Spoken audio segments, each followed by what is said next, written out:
Okay, good afternoon. Sir, the screen is visible, my PDF file. Yes, sir. Okay. Now we are starting the session. That is, we started with the miscellaneous policies of the bank. So I was telling you yesterday, that is night, that about various policies are issued by the bank, and some policies would have been discussed by the respective faculties when they are taking the subject. The other policies, we call it as the miscellaneous policy, where we cannot put in anywhere. So that assignment has been given to me. So that is maybe some time back, I have covered 4 policies: debit card policy, ATM policy, and your mobile banking and internet banking policy. It was on 24th December. Along with answers, it is uploaded in the CBO website. So then yesterday we started the miscellaneous policy, wherein I have covered the NEFT policy and the RTGS policy. So we started with the safe deposit locker and safe custody article. So again, it is in front of you now. So the policy on safe deposit locker and safe custody article is given in HO Circular 261/2022, and standard operating procedure for locker is given in 154/2022. Mixing those two circulars, so questions have been prepared and it is placed before me. So we'll be discussing those questions now. So question number 1 we discussed yesterday. Yes, for whom lockers cannot be hired. I explained to you for none of them. And 2, which is not correct with regard to hiring of safe deposit locker. That also I told you none of these. Then lockers to NRIs to be let out at the option of the NRI. That also we discussed. Then we had elaborate discussion on question number 4. Foreign national who have come to India for employment can be allotted lockers. Yes, I told you it can be allotted. During the course of the discussion, we saw about who are all the foreign nationals who are coming to India for tourists, or who has come to India for as a student, and then who have come to India for employment. So the 4th question is with regard to, I explained in detail yesterday. I don't want to repeat it again. In the video recording, it will be there. For foreign nationals who have to come to India for employment, yes, you will open a normal SB account for this category of people, product code 101. When they leave India, the account to be closed and process to be repatriated to them. At that time, you have to ensure that they are surrendering the locker and locker key is taken by you, because we do not know when they will come back to India. Yes, question number 4, answer is true. Question number 5, persons who are not having any other banking relationship with the bank also can be provided with locker facility after CDD procedure. You know, CDD is customer due diligence. Yes, it is not necessary before giving a locker. A person should be dealing with you. Even people who are not dealing, so if you have a locker, they approach you, you do the normal KYC procedure, customer due diligence, and open an account, and then you can issue a locker to them. Yes, the answer is true. Question number 6. At the time of allotment of locker as per HO Circular 154/2022 and 261/2022, which one of the following is not correct? So it is a negative question. So let us see what is the answer for that. Point number 1. At the time of allotment of locker, a term deposit covering 3 years rent along with rupees 10,000 towards charges for sending notices, paper publication, break open and video recording of the same in the case of an eventuality, for a minimum period of 3 years with an option to renew till the continuance of the locker facility to be collected. Yes, it is given in HO Circular 154/2022. One is correct. Point number 2, branches shall not insist on such term deposits from the existing locker holders or those who have satisfactory operating account. That is also correct. That is there in your circular. Point number 3, employees and ex-employees are exempted from this deposit. So that point number 3 is wrong. Only employees are exempted. For example, ex-employee is coming and asking for a locker.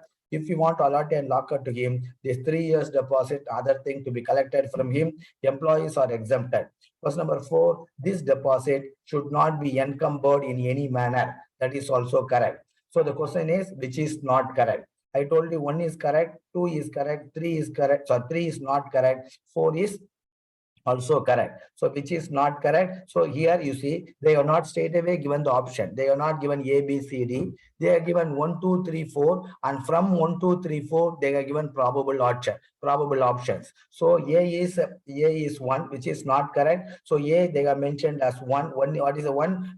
So 1 is correct. So you should not tick it. B is 3. What is 3, sir? Employees and ex-employees are exempted from this deposit. I told you that sentence is wrong. Only employees are exempted and ex-employees are not exempted. So which is not correct? For question number 6, your answer should be B, because B is point number 3. Point number 3 is not correct. The remaining point number 1, 2, and 4 are correct. So for question number 6, answer is B, which is not correct. Point number B for question number 6. Question number 7, a safe deposit locker is hired out by the bank on March 25th, 2022. The rent to be collected for the year 21-22 is. Friends, you know, safe deposit locker rent is collected in advance in a financial year. Maybe in the month of April, the software is run and automatically the rent is recovered from the month of April till March next year. For the one financial year, rent is collected in advance. Suppose in the middle of the year, a customer is coming and is asking for a locker. In the middle of the year, a customer is coming and asking for a locker. For example, in this case, he is asking for 25th March. So in the financial year 22-23, March is the last month. He is asking on 25th March, that whichever day he is asking in a month, for that month, full locker rent to be recovered.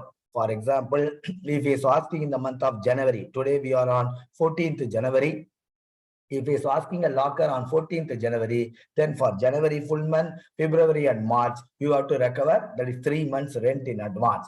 So a safe deposit locker is hired out by the bank on 25th March. The rent to be collected for the year 21, sorry, it should be 22-23, sir. I wrongly mentioned as 21. Okay. I'm sorry, it is correct only. So on March 25th, 2022, the rent to be collected for the year 21-22 is for 1 month you have to recover, even though he is asking on 25th of the month. So question number 7, your answer should be B. Question number 8. A locker is surrendered on 25th March 2020. He is surrendering a locker, another locker hirer, which is correct with regard to refund of the rent for this locker. Whether when a locker is surrendered in a month or in a quarter, whatever may be the period, on any day, whether we have to refund the locker rent. Yes. So here, whether you have to refund 1 day or whether you have to refund 1 month rent or how much rent you will refund. So he is surrendering the locker in the month of March. So 21-22 full year locker rent you have already recovered from the customer. He is surrendering on 25th March. So for the next 6 days, that is 26, 27, 28, 29, 30th, 31st, for 6 days rent to be refunded to the customer. A locker is surrendered on 25th March, which is correct with regard to refund of rent for this locker. 7 days rent to be refunded, no. 1 month rent to be refunded, no. If hires the locker, 1 month refund, 1 month locker rent to be collected. Point number 6, 6 days rent to be refunded. No refund since number of days is less than 50, no such concept. So he has surrendered on 25th. So from 26th, the locker is free. 26, 27, 28, 29, 30, 31st, 6 days rent to be refunded to the customer. Question number 8, answer is C. Question number 8, your answer should be C. Question number 9.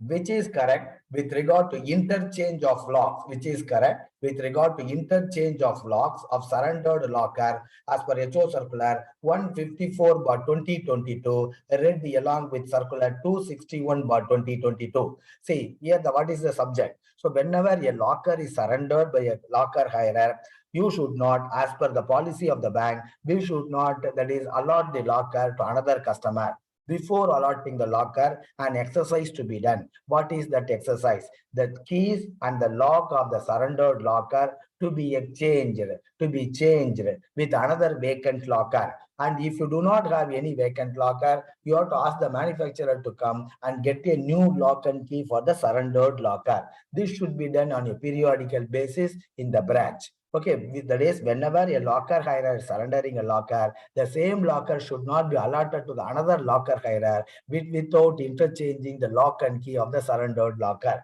Let us see the questions. Answer. So which is correct? Question is asked is which is correct? A positive question. Your answers are: after a locker is surrendered, branch to interchange the lock of the surrendered locker with that of another vacant locker, and if no vacant locker is available, branch to arrange for fresh lock and key and the old one to be destroyed. That is correct. Point number 2, branch in charges are empowered to permit interchange of locks and the same to be done on 1 or 2 or 3 occasions in a quarter, and the charges to be debited under general charges as per the delegated revenue powers. That is also correct.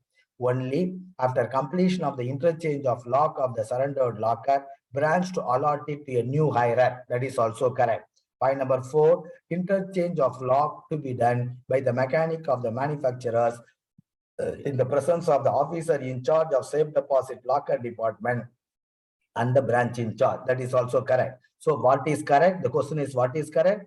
1 is correct, 2 is correct, 3 is correct, 4 is correct. So all are correct. So what is correct? What is the answer for this? Your option is A, 1 to 4, all are correct. Question number 9, your option should be A, 1 to 4, all are correct. Even for the actual day-to-day working also, this is one of your locker policy. Before handing over the surrendered locker, allotting to another locker hirer, this exercise to be done by the branch.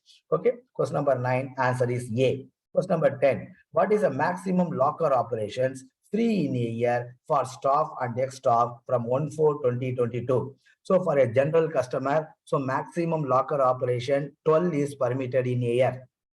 Beyond 12, if he comes for the 13th operation in a year, you have to charge 100 rupees plus GST. Oh, but these charges, that is beyond 12, 100 rupees, is not applicable for staff member and ex-staff member. What is the maximum locker operations free in a year for staff and ex-staff from 1/4/2022? 12, 15, 12 is free for a general customer. So no 15, 20, there is no 20. For point number D, for staff, no charges beyond 12. And for ex-staff, applicable general customers, no. That is also wrong. Point number E, no restrictions for both staff and ex-staff. Both staff and ex-staff, even if they get beyond 12 operations, you can permit without any additional charges. If it is a general customer, 100 rupees from the 13th operation plus GST. Question number 10, your answer should be E. Question number 10, your answer should be E. Question number 11, which is not correct with regard to renting out lockers to staff members. So a staff member is asking for a locker, certain conditions the branch in charge is to ensure before allotting to the locker to the staff member, which are they. If the staff member wants the locker jointly to be hired with another person, that joint hirer should not be a third party. The joint hirer should be the close relative of the staff member. Point number A, jointly, you will permit jointly only with his or her close relatives. The third party cannot be a joint locker hirer with the staff member. So question is which is not correct. So A is correct. Point number B, employees cannot give letter of authority to operate the locker to a third person who is not his her close relative. That is also correct. If the employee wants to give a mandate to operate his locker, then he can give the mandate not to any other person other than his close relative. Point number B is also correct. Point number C, branches should not accept letter of authority given by third parties in favor of the staff to operate the locker other than by close relatives. For example, let us assume Mr. X is having a locker in your branch, your staff member Y is there. They are not at all related. X cannot give a letter of authority to the staff member to operate the locker. Okay, so a third party cannot give a letter of authority to any staff member of the bank to operate his or locker. If his close relative is having a locker, he or she can give a letter of authority to operate his locker to the staff member. So question number 11, which is not correct. I think A is correct. I told you B is also correct. C is also correct. So your answer should be none of these. None of them are not correct. That means all of them are correct. A, B, C, all are correct. So none of these not correct. Question number 11, answer is D.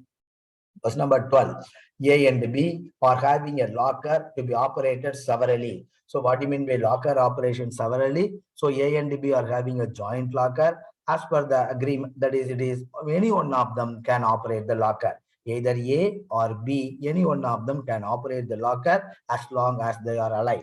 Jointly, they are given a letter of authority to operate the locker by Mr. X.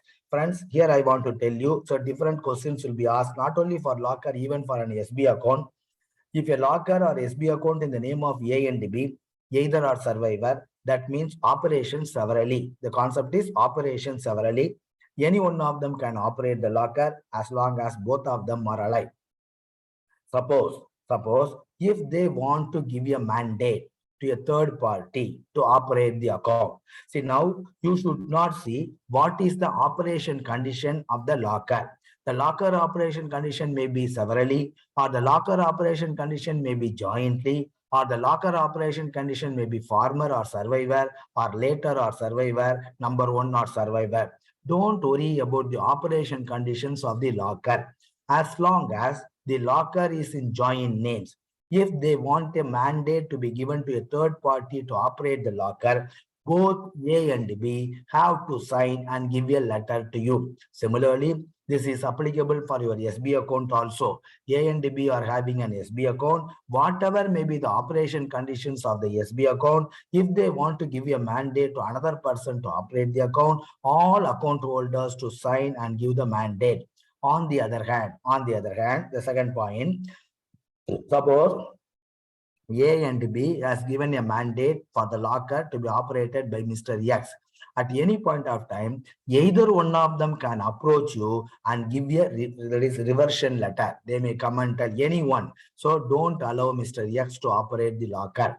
So what I want to drive is to mandate to be given by both of them to give you, the letter to be given by both of them in case they give you a mandate in favor of one person.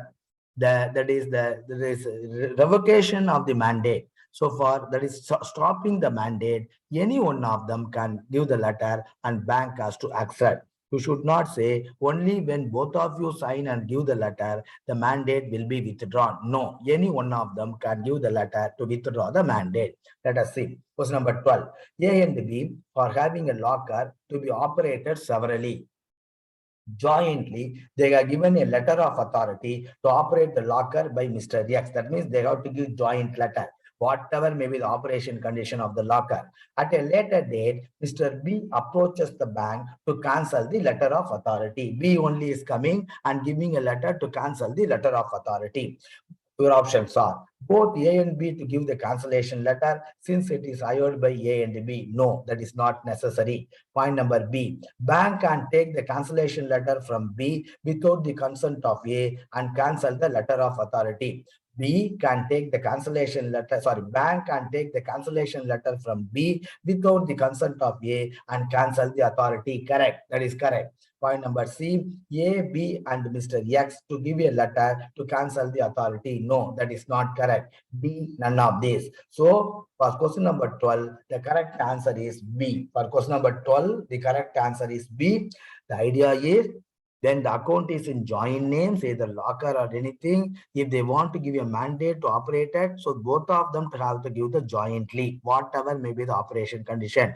For withdrawing the mandate, any one of them can give the letter and bank has to accept. Question number 12, answer is B. Question number 13, service charges for delayed remittance of locker rental, which is not correct. You know, the locker rent to be collected in the month of April in advance for the next for that financial year, April 1st to 31st March next year. Suppose if the locker rent is paid with delay, there is a penalty customers have to pay to the bank. What is the penalty? Penal charges. So which is not correct? The question is which is not correct with that. Penal charges are to be collected in addition to actual rentals if the delay is up to and inclusive of 1 quarter, 10% of the applicable rental. Yes. So if the delay is first quarter is not paying, there is a delay in paying the quarter rent, the locker rent. If the delay is up to and inclusive of 1 quarter, the penalty is 10% of the applicable annual rental. Suppose if the delay is up to and inclusive of 2 quarters, 25% of the applicable annual rental. That is also correct. Point number C, up to inclusive of 3 quarters, 40% of the applicable annual rental. That is also correct. Point number D, up to and inclusive of 4 quarters, 50% of the applicable annual rental is the penalty. That is also correct. Point number E, 1 year and above. If the delay in collecting the locker rental is 1 year and above, 75% of the applicable annual rental. That is wrong. So which is not correct? Point number E is not correct. If it is not correct, you should know the correct answer. So point number E should have been that is 1 year and above, 100% of the applicable annual rental.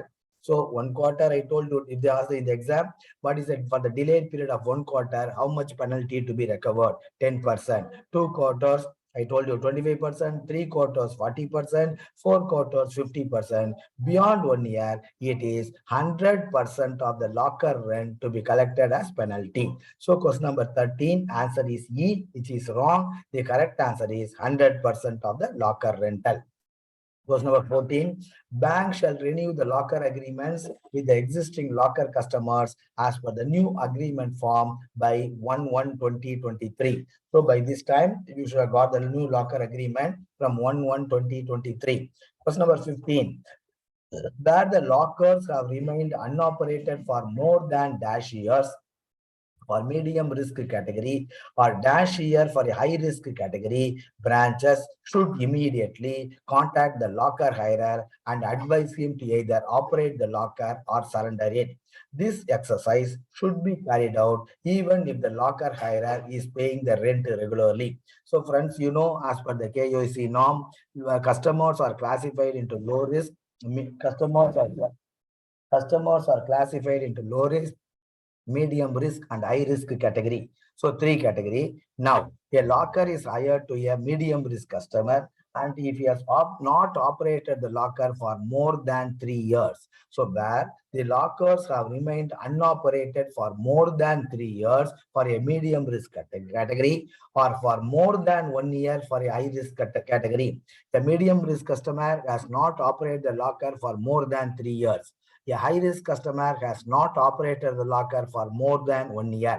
In both the cases, even though the locker rent is paid regularly, there are no overdues in the locker rent. Then, even though those things are there, branches try to contact the locker hirers and try to tell them either to operate the locker or surrender the locker. So, medium risk more than 3 years, low high risk more than 1 year. So question number 15 answer is B, that is more than 3 years and more than 1 year, 3 and 1. So question number 15 answer is B.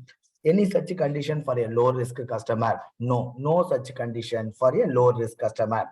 If he's a high risk customer, if the locker is not operated continuously for 3 years, even though there are no locker rent arrears, try to contact him and ask him to operate or surrender. If he is a medium risk customer, if it is high risk customer for more than 1 year, that exercise to be done, you should not break open the locker. You should not break open the locker. So because locker rent is paying regularly, you should not break open the locker within more than 3 years or 1 year. You should try to contact or ask him to operate or surrender. So question number 15, answer is B, 3 years and 1 year. No such guidelines for a low risk customer. Question number 16, which is not correct statement with regard to locker, which is not a correct statement with regard to locker. A copy of the locker agreement to be given to the locker hirer at the time of allotment, duly signed by the bank officials and the locker hirer. Yes, that is correct. So whenever you are entering into a locker agreement, so the locker agreement to be signed by him as well as branch officials to sign, and a copy to be given to him against acknowledgement. Point number 1 is correct.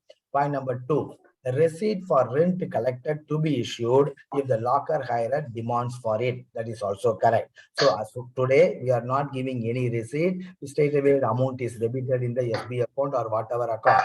If the locker hirer, if the locker hirer insists for a receipt to be given to him. So if he demands. Point number 3, 25% concession to employees and ex-employees. Yes. So concession is there. The rent it is. Concession is there in the rent both for employees and ex-employees. 25% concession rent is permitted to employees and ex-employees. That is also correct. Bank, point number 4, bank to send an email, SMS to the hirers before the end of the day operation, intimating the date and time of locker operation. Yes, friends. See, as you know, as per the bank's guidelines, the locker module should be in the CBS. So whenever the customer is operating the locker in a day, yes, from the central server, an SMS has to go when the branch officials log in the CBS and update his login and logout time. So in that case, so that is a proper SMS will go to the customer. So which is not correct, all are correct. copy of the locker agreement to be given, then receipt to be given if he wants, 25% concession is available, and fourth is bank to send a positive confirmation. That is also correct. Which is not correct? So one options are A 2, B 4, C 1 to 4, all are correct. So which is not correct is the question. Your answer should be 1 to 4, all of them are correct. Question number 16, answer is C. Question number 17. The entry and exit points of the locker rooms to be covered under the CCTV and the recordings are to be preserved for dash days, 90 days, 30 days, 180 days, none of these. See the locker operation, the room entry and exit point. Yes, it should have a CCTV camera and the recording should be available in the branch for a period of 180 days. Question number 17, answer is C. Question number 17, answer is C. Question number 18. A locker is hired in the joint names of A and B, operation severally. You know what is operation severally. B approaches the bank to surrender the locker and gave a letter since A left India and settled in abroad. I will tell the rule here. So when the locker is that is jointly hired, whatever may be the operation condition with regard to surrender of the locker. So when the locker is hired jointly, whatever may be the operation condition, when the locker wants to be surrendered, both the locker hirers have to sign a letter and they have to give to you. So here, A and B is having the joint locker. A has left India. B alone gives a surrender letter and he is giving a key to the bank. So in that case, you can accept the surrender letter provided you get a letter from A also. Okay, so without getting letter from both the locker hirers, the locker cannot be hired, cannot be surrendered. See, a locker is hired in the joint names of A and B, whatever may be the operation condition, operation severally. B approaches the bank to surrender the locker and gave a letter since A left India and settled in abroad. Whether we'll accept, we'll see. Letter from A and B required only if it is joint operation. No, that is not correct. Whatever may be the operation condition, letters from both of them is required. B. Based on letter of B alone, we can accept the surrender since it is operated severally. No, that is also not correct. Point number C, discretion of the bank. That is also not correct. Your option is D is none of these. Here, correct option is not there. So you have to tell none of these. Question number 18, your question number 18, your option should be D. So, sorry. Letter from A and B required only no. So based on letter of B alone, we can accept the surrender since it is operated severally. No. Discretion of the bank. No. None of these. Question number 18. So that is your option should be D. The correct answer should be letter from A is also to be obtained. Letter from A also to be obtained. Since letter has A has left India, B can give the key to the bank, but letter from both of them is required. So question number D, answer is none of these D. Question number 19. For break opening of locker due to non-payment of locker rent in a row of 3 years, which is not correct. Friends, as per the policy, if the locker rent is not paid continuously for 3 years, branches should take steps to break open the locker. So if they ask that question, continuously for how many years, if the locker rent is not paid, so branches should take procedure for break opening the locker continuously for 3 years. In this case, which is not correct. Question is which is not correct. First point, registered notice to be sent in NF 244 to surrender the locker or the bank will break open it along with an email and SMS to the registered numbers of the account holder in the first week of April. Correct. In the month of April, branch should take steps for break opening the locker. If the locker rent is not paid continuously for a period of 3 years in a row, then steps should be taken to surrender, to break open the locker. Send a registered notice in NF 244. If they ask you the form number, it is NF 244 along with an SMS or email to the customer.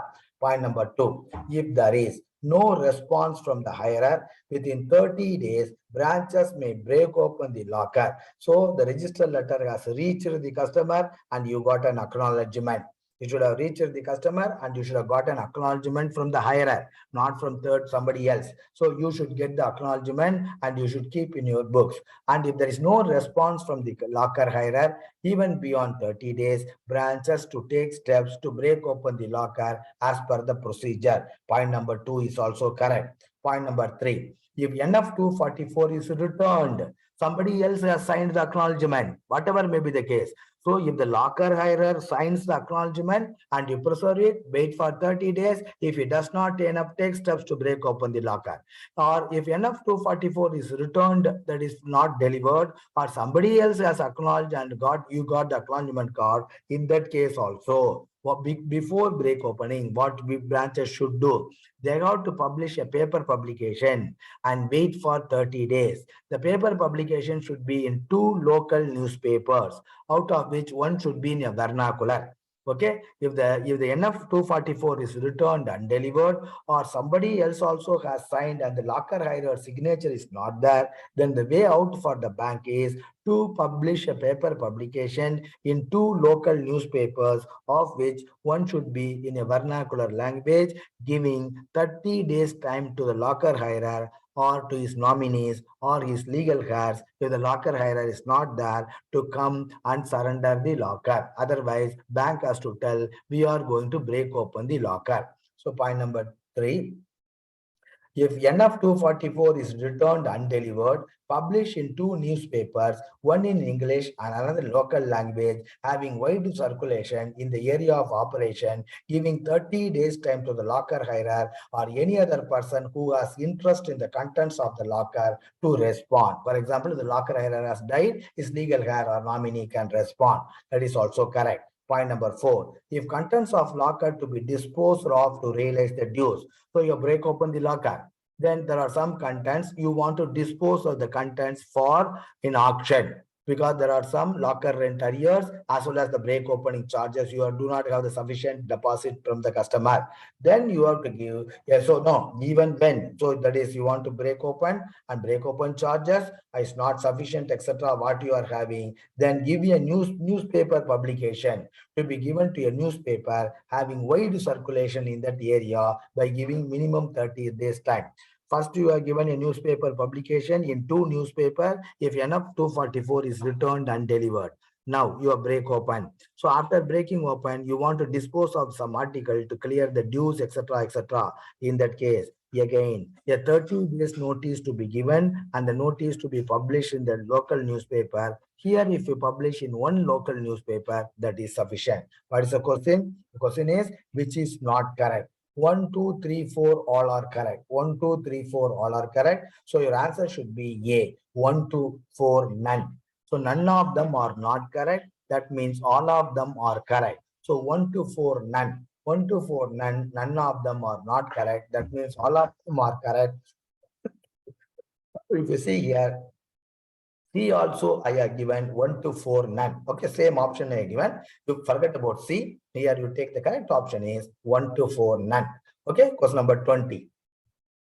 When the hirer informs the branch about the loss of key, the hirer is coming and telling, sir, I have lost the key.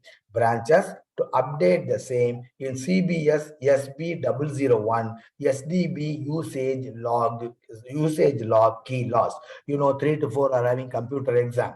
Okay, all of you also, that locker should be in the computer CBS model.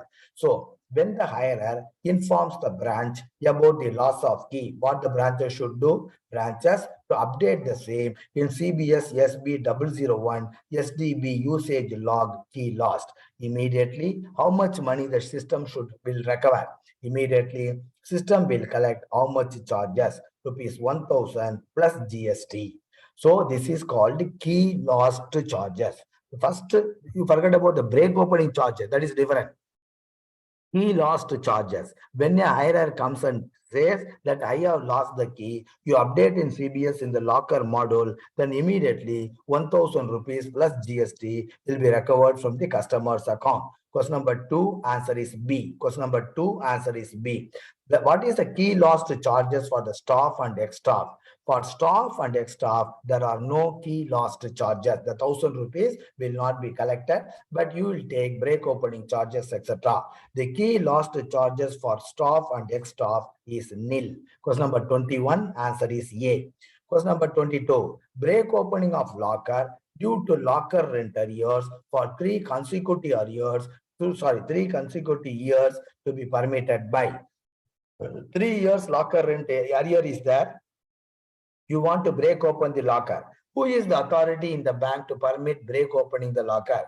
Friends, very long period, it was the circle. Circle should only give you the permission. Subsequently, power was given to the RO. Now, branches themselves have power. If the branch is headed by scale 3 and above, if a branch is headed by scale 3 and above, the branch in charge himself or herself can give power to break open the locker. So they need not approach the regional office. If the branch is headed by scale 1 and 2, then permission to be obtained from regional office. Okay. So if the locker remains inoperative, this number 23 we are seeing. If the locker remains inoperative for a period of dash years, 3 years, and the locker hire, sorry. So question number 22, sir, sorry. Break opening of locker due to locker rent arrears for 3 consecutive years to be permitted by. Your options are branch heads if branches are headed by scale 3 and above. Correct. Point number 2. For branches headed by scale 1 and 2, RO head to permit. What is the point? That is point number 2 is also correct. Point number 3. In all cases, RO head to permit. Wrong. Point number 4. In all cases, DGM COCAC to permit. No. So our options are A, 1 only.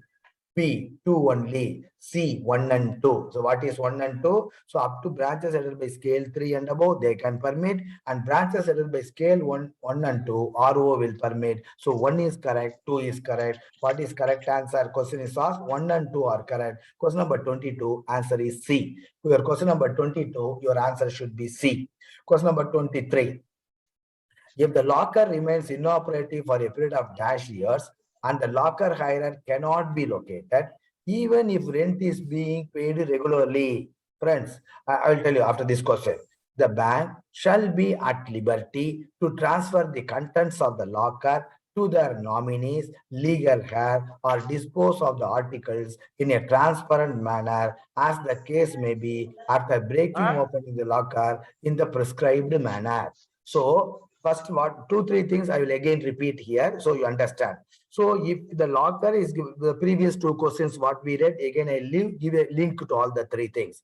So if the locker is hired by a medium risk customer, and if the locker is hired by a high risk customer, so even though they are paying the locker rent regularly, but if the locker is not operated for more than 3 years for a medium risk customer and more than 1 year for a high risk customer, you should not break open the locker because there are no arrears. You should try to contact them and see that the locker is operated or they are surrendering. And second point I told you, if the locker rent is not paid regularly for 3 years, then you have to break open the locker, whatever may be the customer. So if the locker rent is arrears is in a row of 3 years or more, steps to be taken to break open the locker. What is this point? You see, it's going to consider number 23. There are no locker rent arrears. There are no locker rent arrears, but the locker is not operated for a period of 7 years. If the locker is not operated for a period of 7 years and the locker hirer cannot be located, even if rent is being paid regularly, the bank shall be at liberty to transfer the contents of the locker to their nominees, legal heir, or dispose of the articles in a transparent manner, as the case may be, after breaking opening the locker in the prescribed manner. So after 7 years, so even though there are no locker rent arrears, if the locker is not operated continuously for a period of more than only 7 years, and if the locker hirer cannot be relocated, then bank can dispose of the locker in a transparent manner as per the procedure. This 7 years, he is called a missing person. he is called a missing person. 7 years is not traceable. He is called a missing person. The question was asked, missing person is defined in which act? So, missing person is defined in Indian Evidence Act. So, missing person is defined in an Indian Evidence Act. Okay, for 7 years. Question number 23, 7 years, missing person, Indian Evidence Act. Question number 24. Question number 24. In respect of joint locker operation severally, that is either or survivor, upon the death of one of the locker hirer, the surviving locker hirer can be given access to the locker provided if the locker agreement contains dash clause. Okay, so here friends, I will tell you about your SB account, then we will link to the locker. So any question asked in SB also, you should not miss. You know, whenever a joint SB account is opened, the operation conditions may be many. Let us restrict to two operation conditions. So operation is several. A and B has opened their SB account. Operation severally. So operation severally means what? When operation severally, any one of them can operate the locker, SB account. So when one of them dies, SB account A and B operation severally. When one of them dies, what we are doing in the bank? We are permitting the survivor either to operate the SB or close and take the money. We are not bringing the legal heirs of the deceased Mr. A into picture. Whereas you take SB account operation jointly. A and B has opened an SB account. The operation is jointly. When one of the SB account holder dies, for example, A, what we are doing, friends, in a day-to-day basis, we are asking the legal heirs of A to come. B and legal heirs of A, we are settling the death claim. In the first case, we are not settling any death claim. So operation severally. So we are asking either B to operate the SB or we are asking B to vacate the, to close and take the money. In the second case, when operation is jointly, the legal heirs of Mr. A has to join along with Mr. B and death claim to be settled. But what law says, and what we are doing, I will tell you what the law says. Either the account is operated either severally or if the account is operated jointly. Whether the account is operated severally or the account is operated jointly, when one of the depositor dies, Mr. A dies, bank has to settle the money, death claim to be settled in favor of the survivor, that is B, along with the legal heirs of Mr. A. That's what the law. What the law says, whatever may be the operation condition, when one of the depositor dies, the monthly death claim to be settled in favor of the surviving depositor along with the legal heirs of the deceased depositor. Whatever may be the operation condition. But what we are doing, if it is severally, we are not following the law. If it is jointly, we are following the law. Why we are not following the law if it is severally? Because Reserve Bank of India has given a guidelines to banks. If the account is operated severally, then incorporate a clause called the survivorship clause in your account opening form. So based on the survivorship clause, you can allow the deceased person to operate the account without the legal heirs of the surviving person to operate the account without the legal heirs of the deceased person. Whereas the survivorship clause is not applicable for joint operation. So what is the survivorship clause? If you go through the account opening form, you can find out the survivorship clause. What it says, I will tell you in a nutshell. In the event of death of any one of us, that is the survivorship clause. In the event of death of any one of us, bank has the right to give the money to the survivor without the legal heirs of the deceased person. So that is called the survivorship clause. So based on the survivorship clause, in the case of SB operated severally, when A dies, we are permitting to B to operate the account and take the money. But in the case of a joint account, When operation jointly, that survivorship clause is not applicable. So we are telling legal heir of A and B to join. But as per law, in both the cases, legal heir has to join and you have to settle the death claim. Since survivorship clause is giving advantage to you, in the case of accounts operated severally, we are using the survivorship clause and allow the surviving customer to operate the account. And what is the locker? What is the question with regard to locker? So for question number 24, for question number 24, provided the locker agreement contains in respect of joint locker operation severally, that is either or survivor, upon death of one of the locker hirer, the surviving locker hirer can be given access to the locker provided if the locker agreement contains a clause called survivorship clause. The same logic is applicable, the same logic like SB account is applicable to the locker also. So either or survivor locker, there is operation severally. When one locker hirer dies, so surviving locker hirer can access the locker, take the contents, and he can go. The legal heirs of the deceased locker hirer will not enter into picture. On the other hand, if the locker is hired jointly, operation condition is jointly, then in that case, when Mr. A dies, you have to settle death claim in favor of B along with the legal heirs of Mr. A. So there, in the case of an SB account operation severally, when Mr. A dies, you are permitting to B continue to operate the account if he wants. Or if B wants to close the account, you are also permitting. You are not taking a new SB account opening form. But in locker, a slight change is there. So locker is an agreement. There is a difference between agreement and account opening form. So in the locker, either or survivor, that is severally, both when one dies, you will permit the survivor, Mr. B, if he wants, he can vacate the locker, surrender the locker, take away the contents. If he wants to continue to operate the locker, like SB account, you will permit him to continue to operate the locker, but you have to get a fresh agreement from him. Whereas SB account, we will not get any fresh agreement from the SB account holder.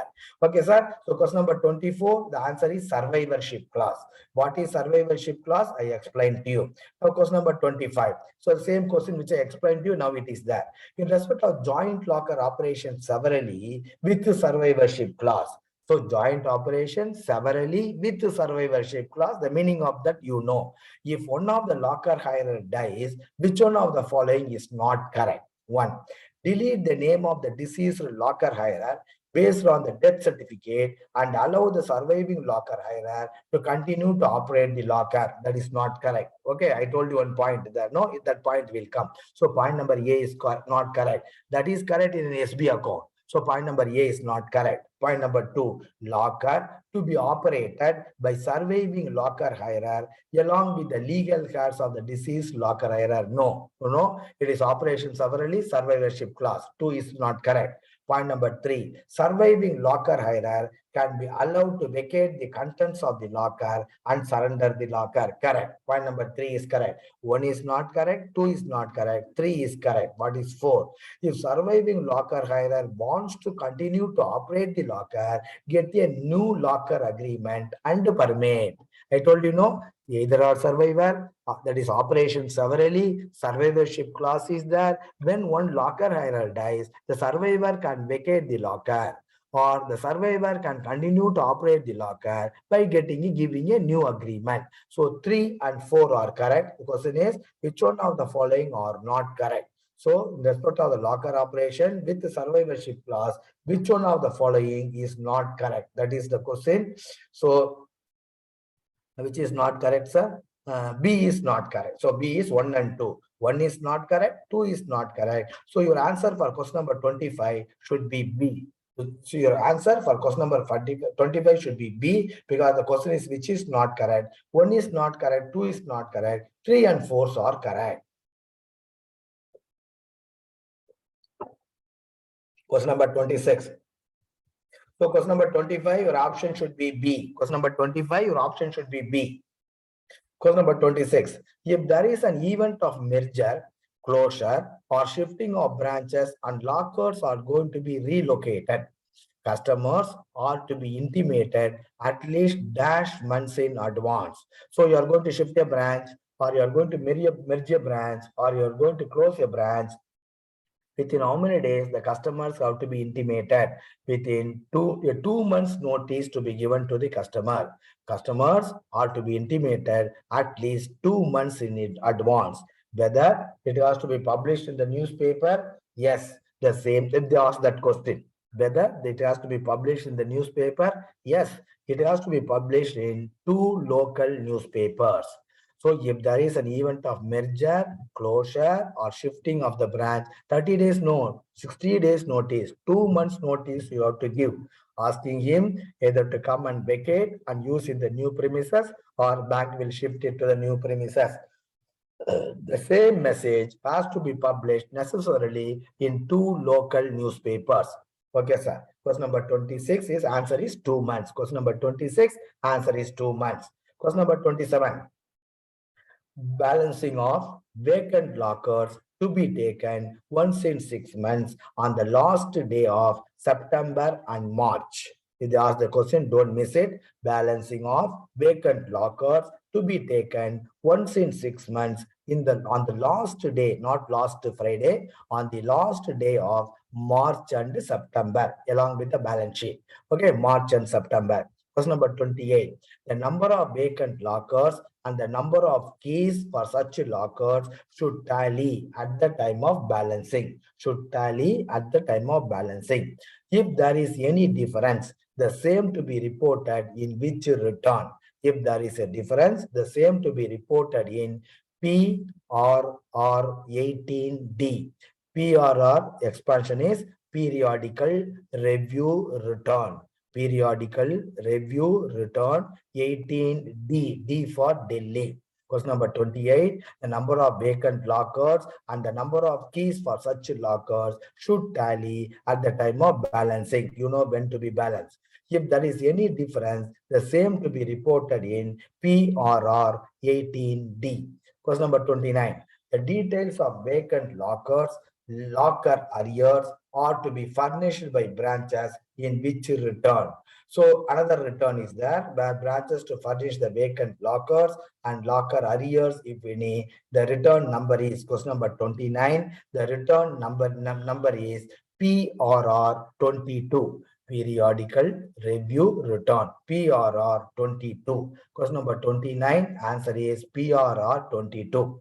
Question number 30. Which is correct with regard to nomination rules for lockers?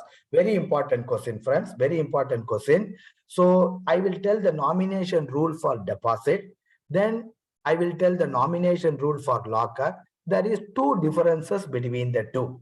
I already spoken to you with regard to the nomination rule in legal aspects of banking when I took the class on 11th December 2022, which is already uploaded in the CBO website. Anyhow, again, I will repeat the nomination rules for deposits in a simple manner. Then I will link you to locker. What is the major difference between the two? We should know, because legal aspects of banking questions will come not only on a practical point. See, whenever let us simplify ourselves to SB account and locker. Let us assume there is an SB account in the name of Mr. A. So A can nominate for his SB account. So he can nominate anybody. He can nominate a minor also. He can nominate an insolvent person also. If he nominates a minor, then there should be that is major on behalf of the minor to receive the money. If he nominates an insolvent person, so for managing the assets of an insolvent person, court will appoint a person called official assignee. That is called official assignee. Okay, so whenever an insolvent person is made as a nominee, then the person to receive the money is the official assignee. Okay, he will be there. So that person will be there. And for the minor, the own major person will be there. So if a deposit is in the name of Mr. A, he can nominate another person. The nominee should be only a single individual. In a deposit account, a nominee will be only individual. Okay, Mr. A has a deposit. Suppose Mr. A and B are having deposit. Mr. A and B are having deposit. They also can nominate. Both has to sign the nomination form. One only should not sign.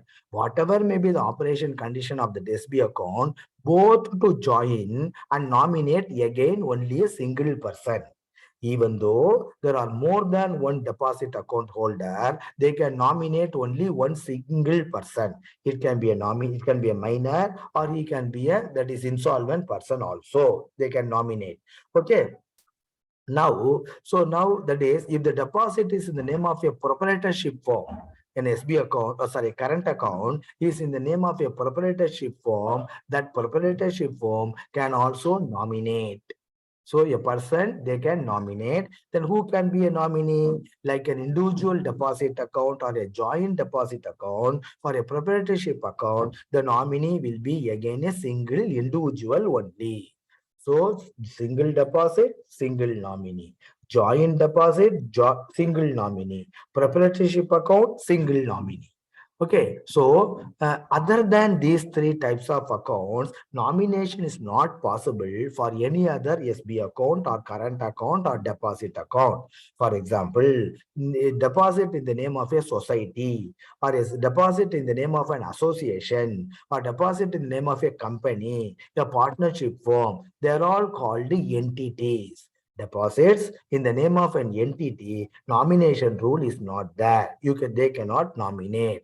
Deposits in the name of individual, either single name or joint name, or if the deposit is the name of a proprietorship, they can nominate. The three people only can nominate in a deposit.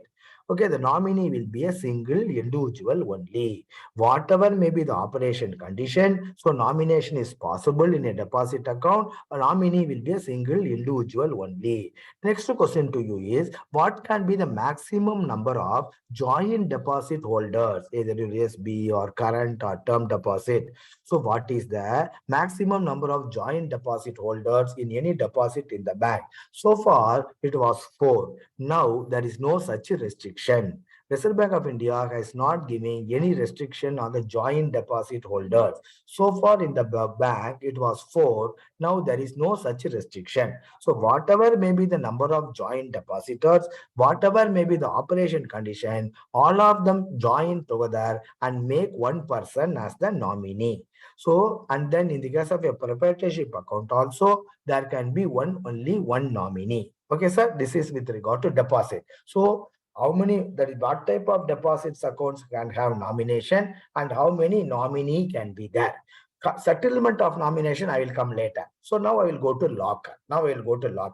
In the case of a locker, if it is hired in the name of Mr. A, there can be one nominee and the nominee will be only an individual. In all cases, either in deposit or in locker, nominee will be only an individual. A proprietorship firm can nominate for its deposit account, but a proprietorship firm cannot be a nominee. So nominees will be only individuals, only single individual in the case of a deposit account. In the case of a locker, if the locker is in the name of Mr. A, so there can be one nominee for that locker. And coming to joint locker, I told you in deposit account, deposit is joint names, irrespective of the operation condition, nomination is there and the nominee will be a one individual. Coming to locker, I want to tell a change to you. In the case of a locker, nomination rule is applicable only if the locker operation condition is jointly. Again, I repeat, in the case of a locker, if the locker is in joint names, our nomination rule is applicable only if the locker is operated jointly. That means A and B is having a locker. If the operation condition of the locker jointly only, they can nominate another person. There also, they can nominate only one person. In the case of SB, whatever may be the number of account holders, they can nominate only one person. Okay, here also, but whatever may be the operation condition in locker, if the operation condition jointly only, they can nominate again one person. And again, one more exception as difference to deposit account. In the case of a locker, operation jointly only, there can be a nominee. The nominee will be an individual, so it cannot be an entity. And in the case of a locker operation jointly, the nominee will be more than one person also. Normally, for a deposit account, the nominee will be only a single individual. Whatever may be the operation condition, you can take one person as the nominee. Coming to locker, if the locker is operated jointly only, there will be a nominee, and the nominee will be more than one individual also. So I told you the difference between nomination rules, that is accepting nomination for a deposit account and for a locker account. Okay, now third we are going to see settlement of death claim. Settlement of death claim in a locker and in a deposit where there is nomination. Settlement of death claim in deposit account, in locker account where there is a nomination.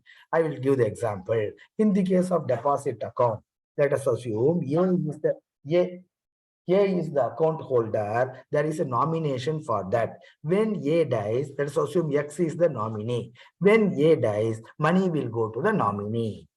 Now, can you tell me when there is a nomination in any account, either deposit account or locker account, when the nominee is there, can you give the money to the legal heirs instead of the nominee? Yeah, and under what circumstances you will give the money to the legal heirs instead of the nominee? The first condition is if there is a court order.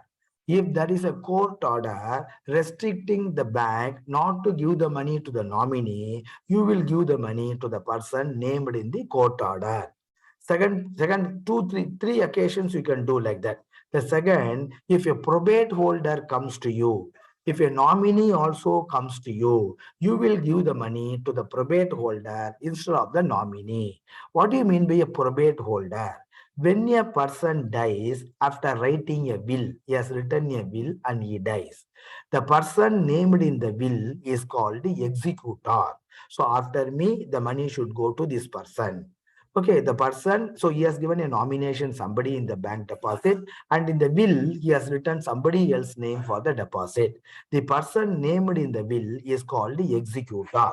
So what the executor will do, he will take to a court and get it attested by the court. So when a court certifies a will, it is called probate. So first, what I told you, when nomination is there, when a court order is there, you will give the money as per the court order.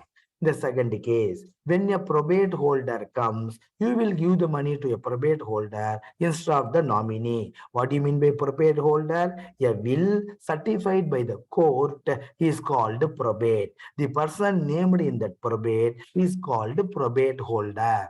And third point, so normally you will go to the nominee. If a succession certificate holder comes, if a succession certificate holder comes, even though there is nomination, you will give the money only to the succession certificate holder. What do you mean by a succession certificate holder? All of us are aware the legal guard certificate is issued by the revenue authorities like Tahsildar, etc.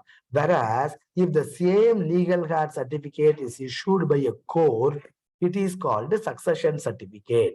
So whenever nomination is there, we will give only to the nominee. In three cases, we will not give to the nominee: court order, probate holder, succession certificate holder. If they come, you will give to them only and not to the nominee. Okay, that's a different issue. These things you should know. So in the case of a deposit account, whatever may be the operation condition, joint deposits, only one nominee. In the case of a locker, if the operation condition is jointly only, there can be nomination and the nominee will be more than one person also. Over. Now, what will happen when you are going to settle a nomination? In a deposit account, if it is an individual deposit in the name of Mr. A and Mr. X is the nominee, if A dies, you will give the money to Mr. X in the normal course. Okay. In the case of a deposit, A and B, let operation condition be anything. There is a nominee, Mr. X. When Mr. A die, he will not give the money to Mr. X, who is the nominee, because only when A and B dies, the money will go to the nominee. The rule is nominee's right arises in a deposit account. In a deposit account, nominee's right arises upon the death of all depositors only. So when one depositor die, nominee cannot claim the right of the deposit. Okay, in a deposit account, nominee's right arises in a joint deposit account. Nominee's right arises upon the death of all joint depositors. You go to locker. What I told you, locker, nomination rule is applicable only when it is operated jointly. In a deposit account, if it is operated jointly, how will you settle the death claim, sir? When one person dies, you will settle the death claim in favor of the surviving depositor along with the legal heirs of the deceased depositor, isn't it? Now come to locker.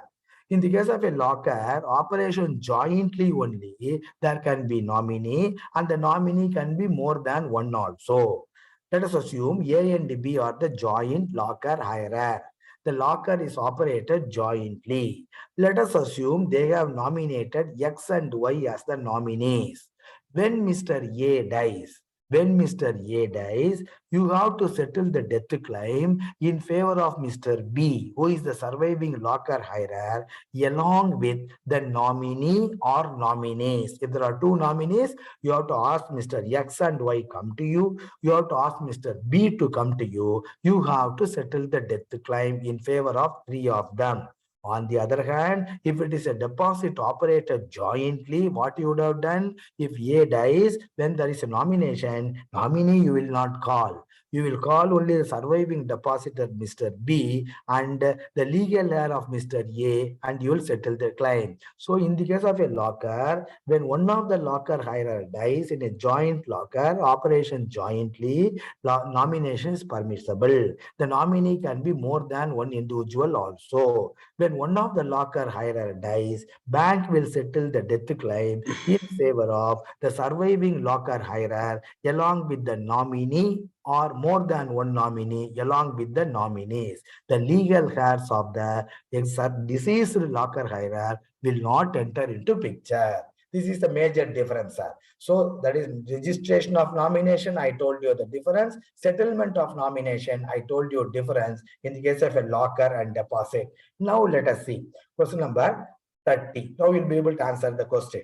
Which is correct with regard to nomination rules for lockers? Why I explain, no? So that is, you can easily tell when you get that. You should know the subject, you will understand the concept, you understand, you will take the question.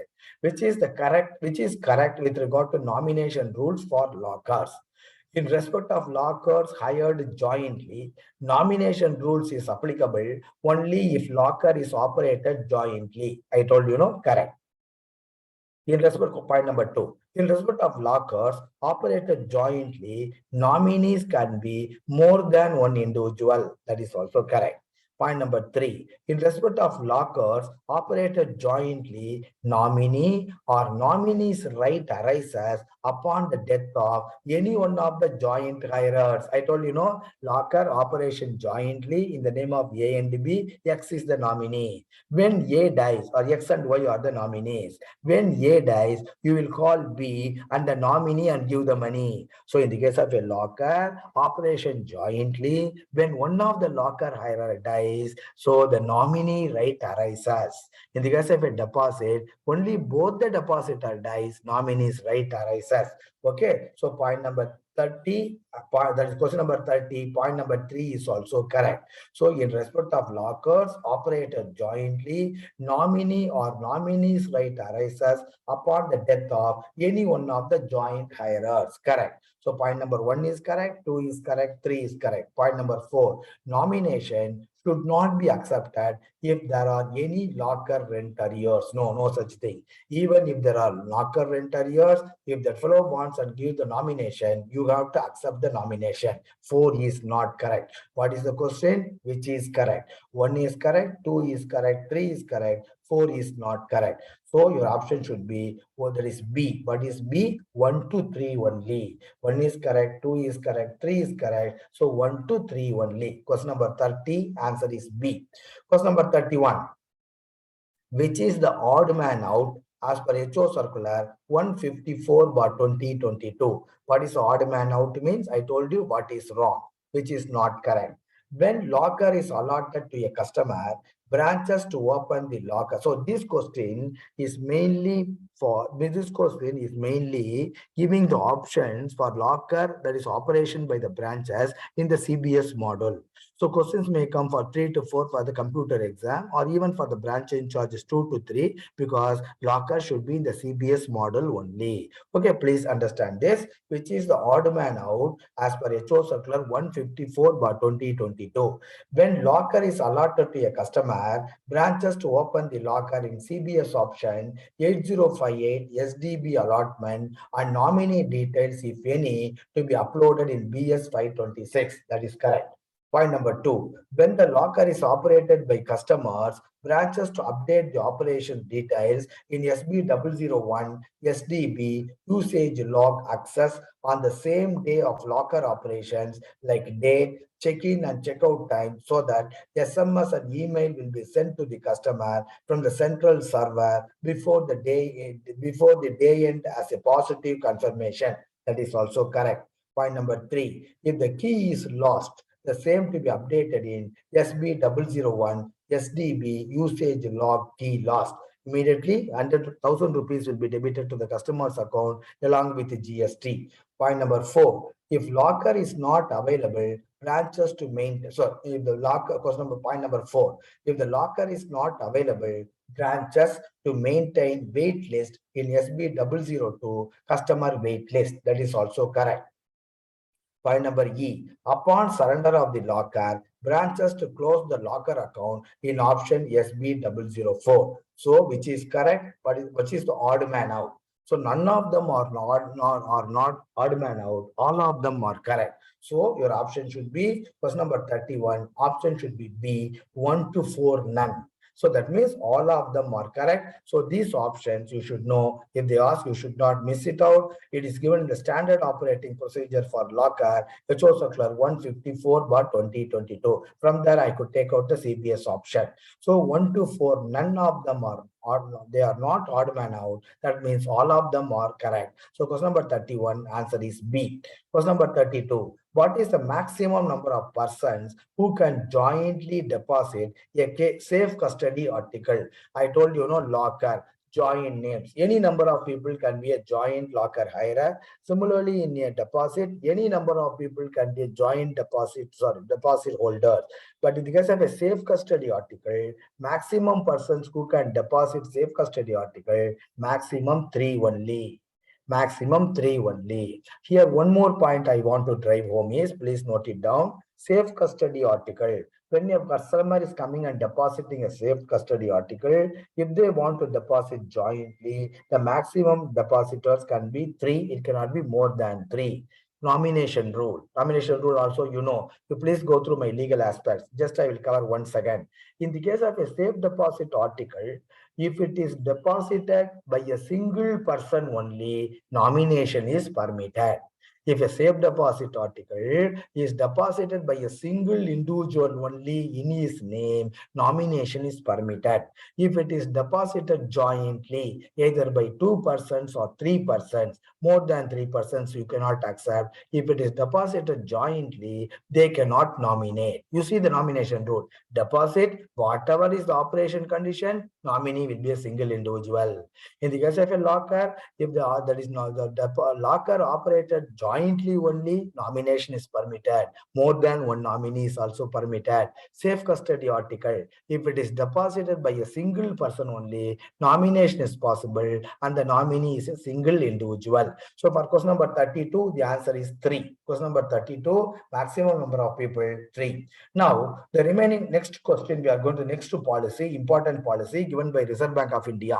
See, I will just tell the gist of it. Then when you go to the questions, you will understand there are 12 questions. This is taken from a HO circular 240 by 2022. This question was asked last year from this policy. One question was there for all the levels. Say, if bank is giving various types of electronic banking facility to the customer. You are giving internet banking, you are giving mobile banking, so many apps, so many things are given to the customer. Suppose in the customer's account, there is a debit. The debit is due to through an electronic banking operation. In the customer's account, there is a debit, and the debit is because of electronic banking transaction. The customer says he has not made the debit. Whether the customer has to bear the liability or the bank has to bear the liability, or within how much time the customer has to come and tell you, within 1 day or within 3 days, within 1 week or within 1 year, then only you'll give the money to him. So these are all the questions which are that Reserve Bank of India has instructed the banks to form a policy on that.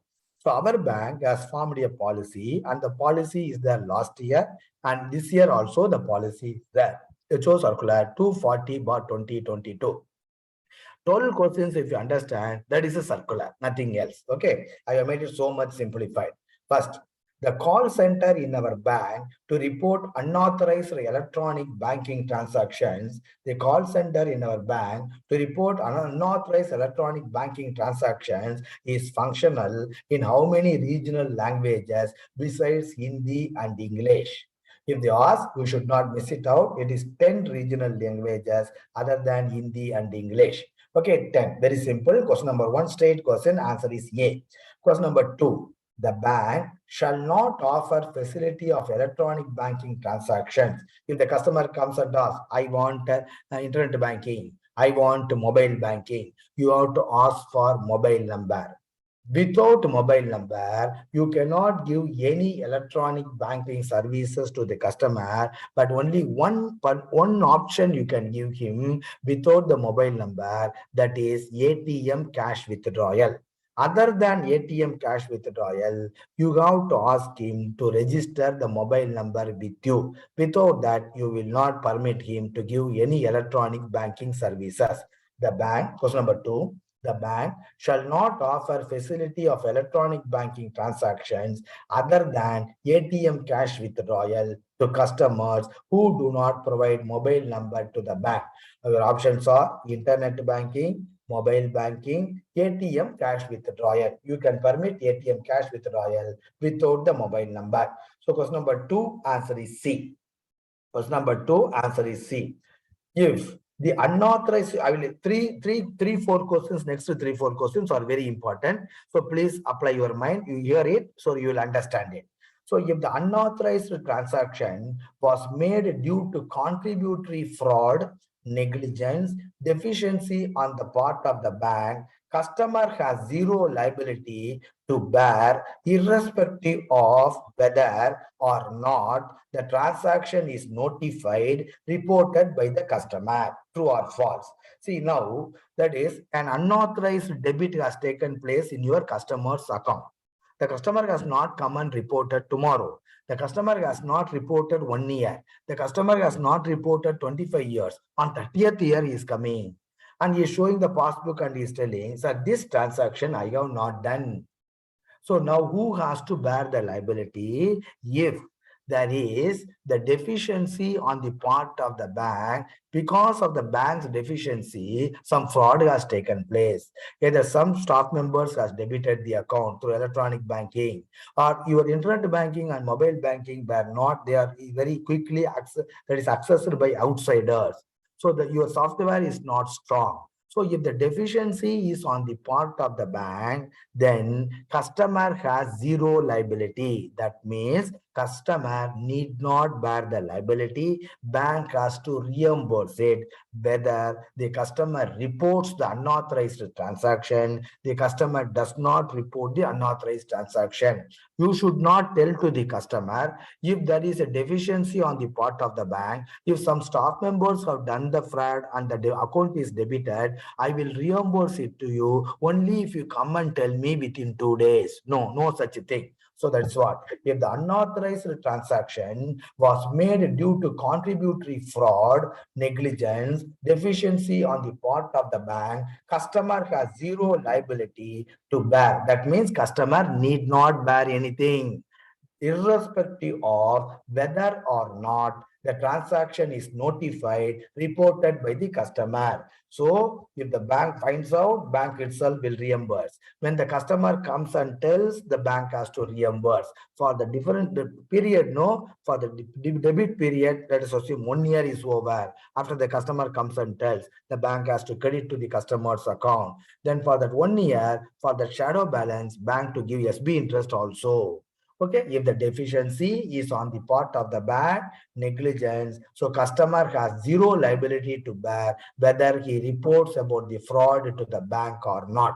Answer is true. Question number 4. Question number 4. Now you see, in the fourth point, that is next question, if the negligence is on the part of the customer, whether customer has to bear the loss or bank has to bear the loss. You see, for the next question. So if the negligence is on the part of the customer will bear the entire liability, entire loss till he reports it to the bank.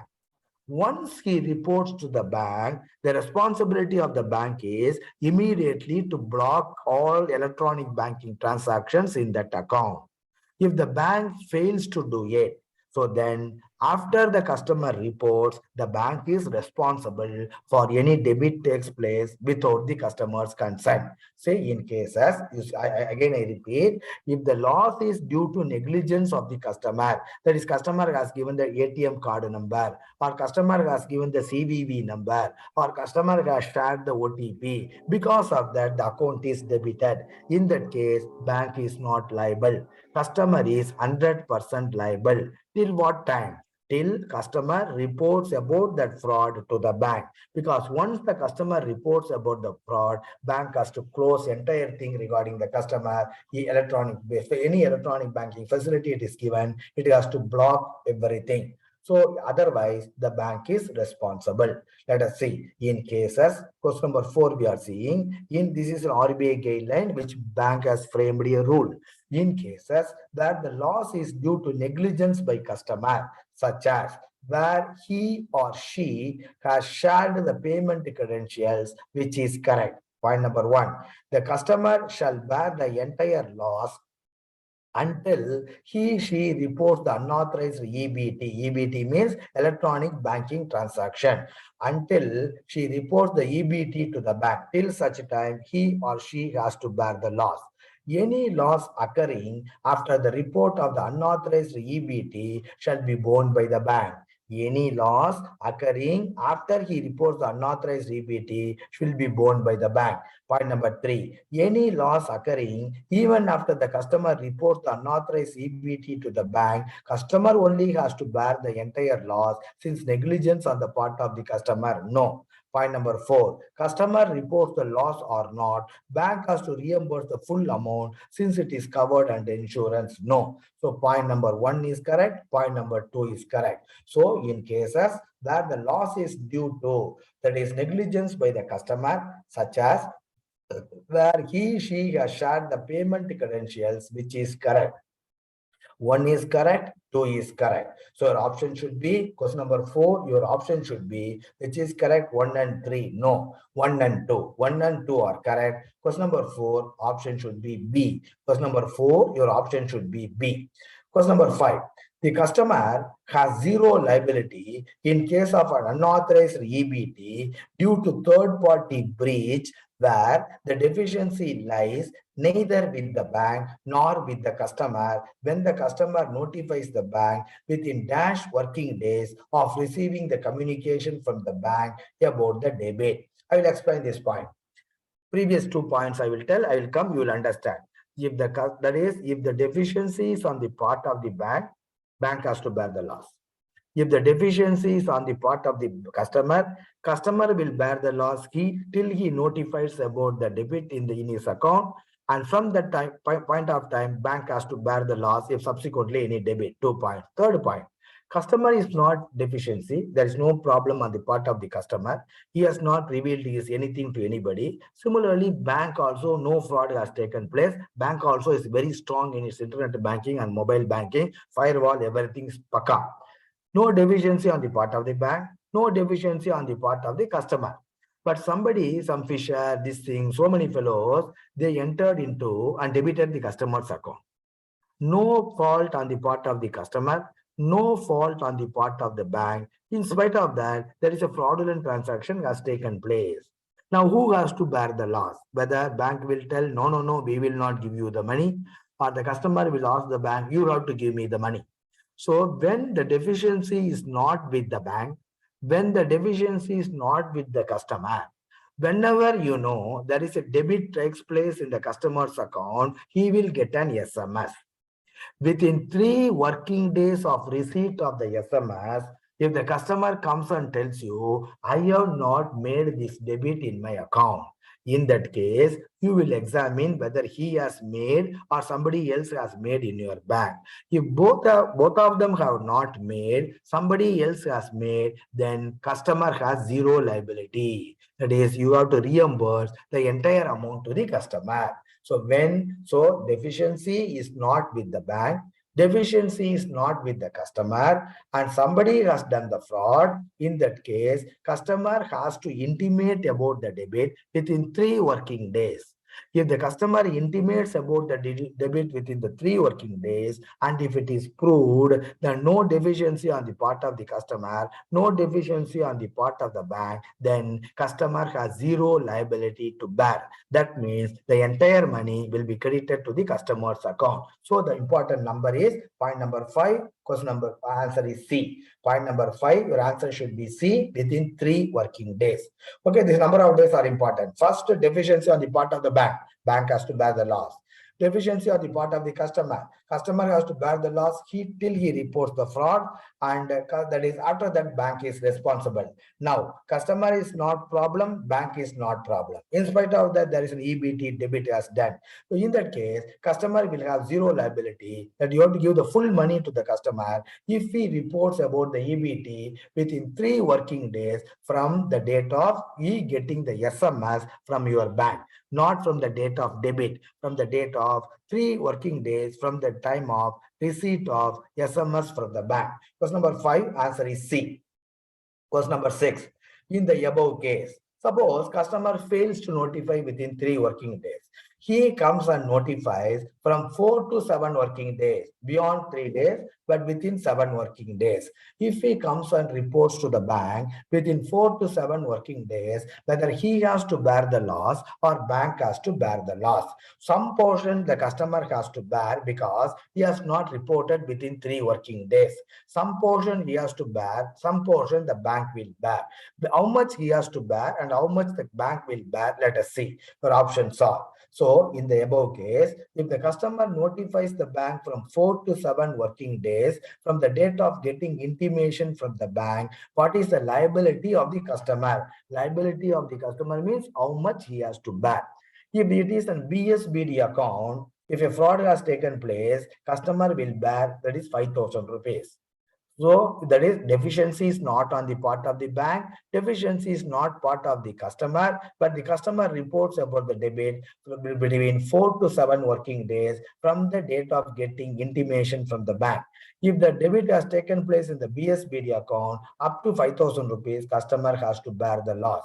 If it is in other SB accounts or current accounts or OD/OCC account with limits to up to 25 lakhs and credit card limits up to 5 lakhs, in these accounts, if some debit transaction takes place, fault is not on the part of the customer, fault is not on the part of the bank, but he comes and reports within 4 to 7 working days from the date of getting communication, then how much the customer has to bear? The customer has to bear 10,000 rupees. The balance bank has to reimburse. In the other OD, here the first ODD accounts with limit up to 45 lakhs. All other OD/OCC accounts and credit card limit more than 5 lakhs. All OD/OCC accounts and credit card limits more than 5 lakhs. In such a case, some fraud has taken place. Customer has to bear 25,000 and bank will bear the balance amount. If anything less than that, the entire thing customer has to bear. Okay, sir. Now again, I repeat about this point. So yeah, that is deficiency is not on the part of the bank, deficiency not part of the customer. If a debit has taken place, customer is supposed to tell you within 3 working days from which date? From the date of getting SMS from you or any intimation from you. If he has not report, if he reports within 3 working days, customer need not bear any liability. His liability is zero. Bank has to bear the loss. Bank will get it from the insurance company. Suppose if the customer reports within 4 to 7 working days, then what is the amount customer has to bear? If it is BSBD account, maximum 5,000 customer will bear. So balance bank has to bear the insurance company. And if it is some other other SB accounts, current accounts, ODOCC accounts with limit up to 25 lakhs and CAN card with limit up to 5 lakhs, then customer will bear 10,000. In remaining ODOCC accounts, in CAN card limit more than 5 lakhs, customer will bear 25,000. Beyond that, bank has to bear. All are correct. Question number 6, your option is D, all are correct. Question number 7, sorry. So now, first I told you within 3 working days, then more than 3 days, sorry, 4 to 7 days. Now, if the delay we notifying the bank by the customer is beyond 7 working days, and within 60 days, within 60 days of receiving the communication from the bank. So debit has taken place. You are sending an SMS, no? So from the date of SMS, he has reported only beyond seven working days, but within 60 working days, then how much he has to bear or how much bank will give. If the delay is beyond 7 working days and within 60 days of receiving the communication from the bank, what is the compensation the bank will pay? The maximum compensation, irrespective of the amount of debit, the maximum compensation the bank will pay is rupees 100 per 5,000 of amount involved. If 5,000 is the fraudulent debit, bank will give 100 rupees. If 10,000 is the debit, bank will give 200 rupees. Why? Because he reported beyond 7 working days, within 6 working days, 60 working days. Then what is the maximum the bank will pay? 100 rupees for 5,000 of the amount involved, maximum 1,000 or the transaction amount, whichever is less. So bank will not give beyond this. So where the deficiency is not on the part of the bank, deficiency is not part of the customer. And if the customer reports about the debit beyond 7 working days and up to 6 working days from the date of receiving communication from the bank will reimburse the customer 100 rupees for 5,000, maximum 1,000 only, or the amount involved, whichever is less. Okay, bank will not reimburse beyond this. On the other hand, if the customer reports only after 60 days, then bank will not reimburse anything. Bank will not reimburse anything. Let us see the next point.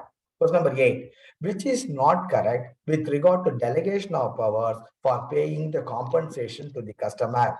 I told you, know, if this is the case, this much money to be given to the customer, etc., etc. It is proved that no fault on the bank, the part of the bank, or no fault on the back part of the customer.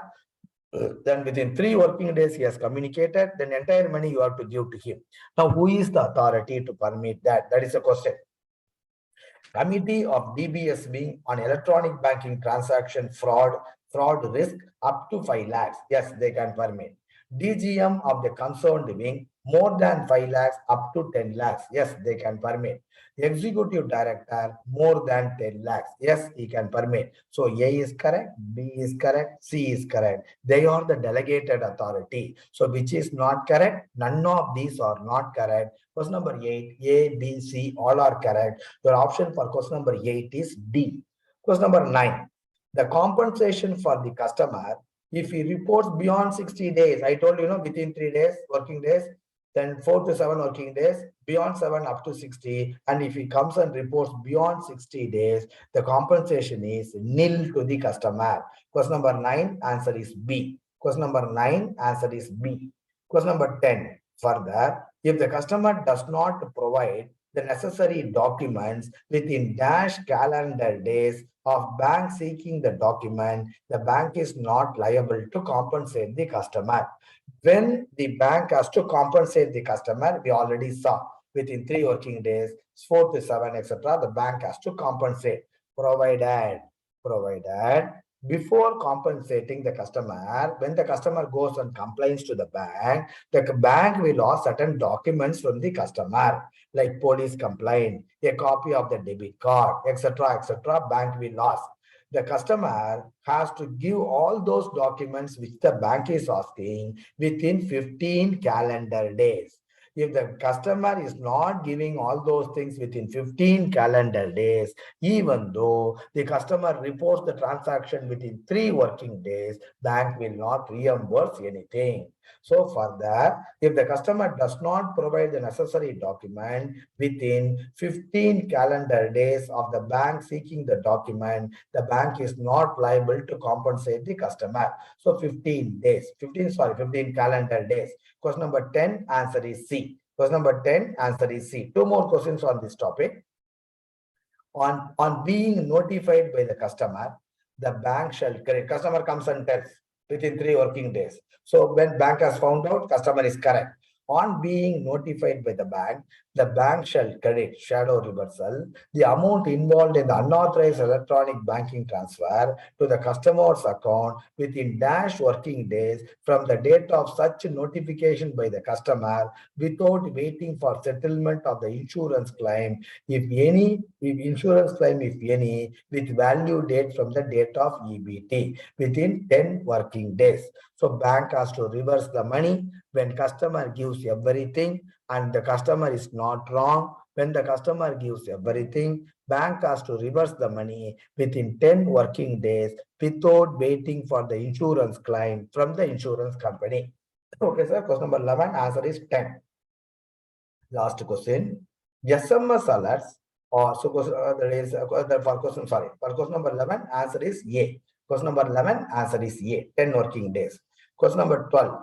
SMS alerts are sent to customers for debit transaction. All of us are getting a debit where account is debited. There, some wording is also there. Suppose the message says, in case of suspected transaction, the customer is requested to send SMS as suspect. The customer has to send the SMS to the bank as suspect to which number. There you can see the number is, all of you are aware, 56161. So customer account is debited, he gets an SMS. So there itself it is mentioned, if you have not done the transaction, please send the SMS as suspect within code to which number. The number they are given there, 56161. Question number 12, answer is B. Question number 12, answer is B.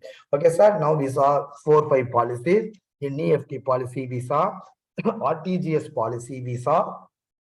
Then we saw about your locker policy. Then we saw about electronic banking transactions, unauthorized transactions. So these questions I expect to be asked by the examiner in the exam. Okay, now let's go to the next policy. Bankers indemnity and master asset policy. Friends, so bank is having a lot of asset. The main asset is the human resource. So bank is taking every year insurance for its various assets. So in this question, in this policy, what type of insurance the bank has taken for its various assets kept in branches and offices other than for the staff members? For staff members, separate insurance is there. When it comes there, we will see. Generally, the insurance policies is taken for one full financial year from 1/4 to 31/3, from 1/4/2022 to 31/3/2023. So normally, nothing is mentioned in this policy. It means for the full financial year. In some cases, policies are taken not for the one full financial year, for different period. So in this question, when we are going to discuss the policy, we will see wherever nothing is asked about the policy period, it is presumed that it is from April to March. When something is asked specifically about the period, that means it is not from April to March. We should know it. Now let us go for this policy. And you should also know for all the policy with which insurance company the policy is taken. If they ask the question, you should not miss it out. Bankers indemnity, HO Circular 196, bankers indemnity and master asset policy for the year 22-23 is renewed with National Insurance Company. Straight away you can take question number 1, answer is A, National Insurance Company. Question number 2. What is the insurance cover available for cash and securities held in bank premises? So this table, you have to be thorough. Anything they will ask you from this table, sir. So this from this table, anything they will ask you. So they say cash and securities held in premises 200 crores. So in your branch, up to 200 crores, you can keep cash and securities. If it is beyond 200 crores, you have to get additional insurance by informing head office. And then cash and securities in transit. From branch to branch, you are taking the cash, etc. From branch to chest, you are moving the cash. Up to 10 crores, it is available insurance. Beyond that, you have to get special insurance for any particular day or particular point of time from head office. Now you see, wherever it is given, in some cases, you see appraiser fraud. Appraiser fraud, AOA is 10 crores, AOY is 25 crores. What is that AOA? And last year it was not there. What is that AOA? And specifically, the word AOA and AOY was not there last year. The words were not there. Now, what is that AOA and AOY? Let us see.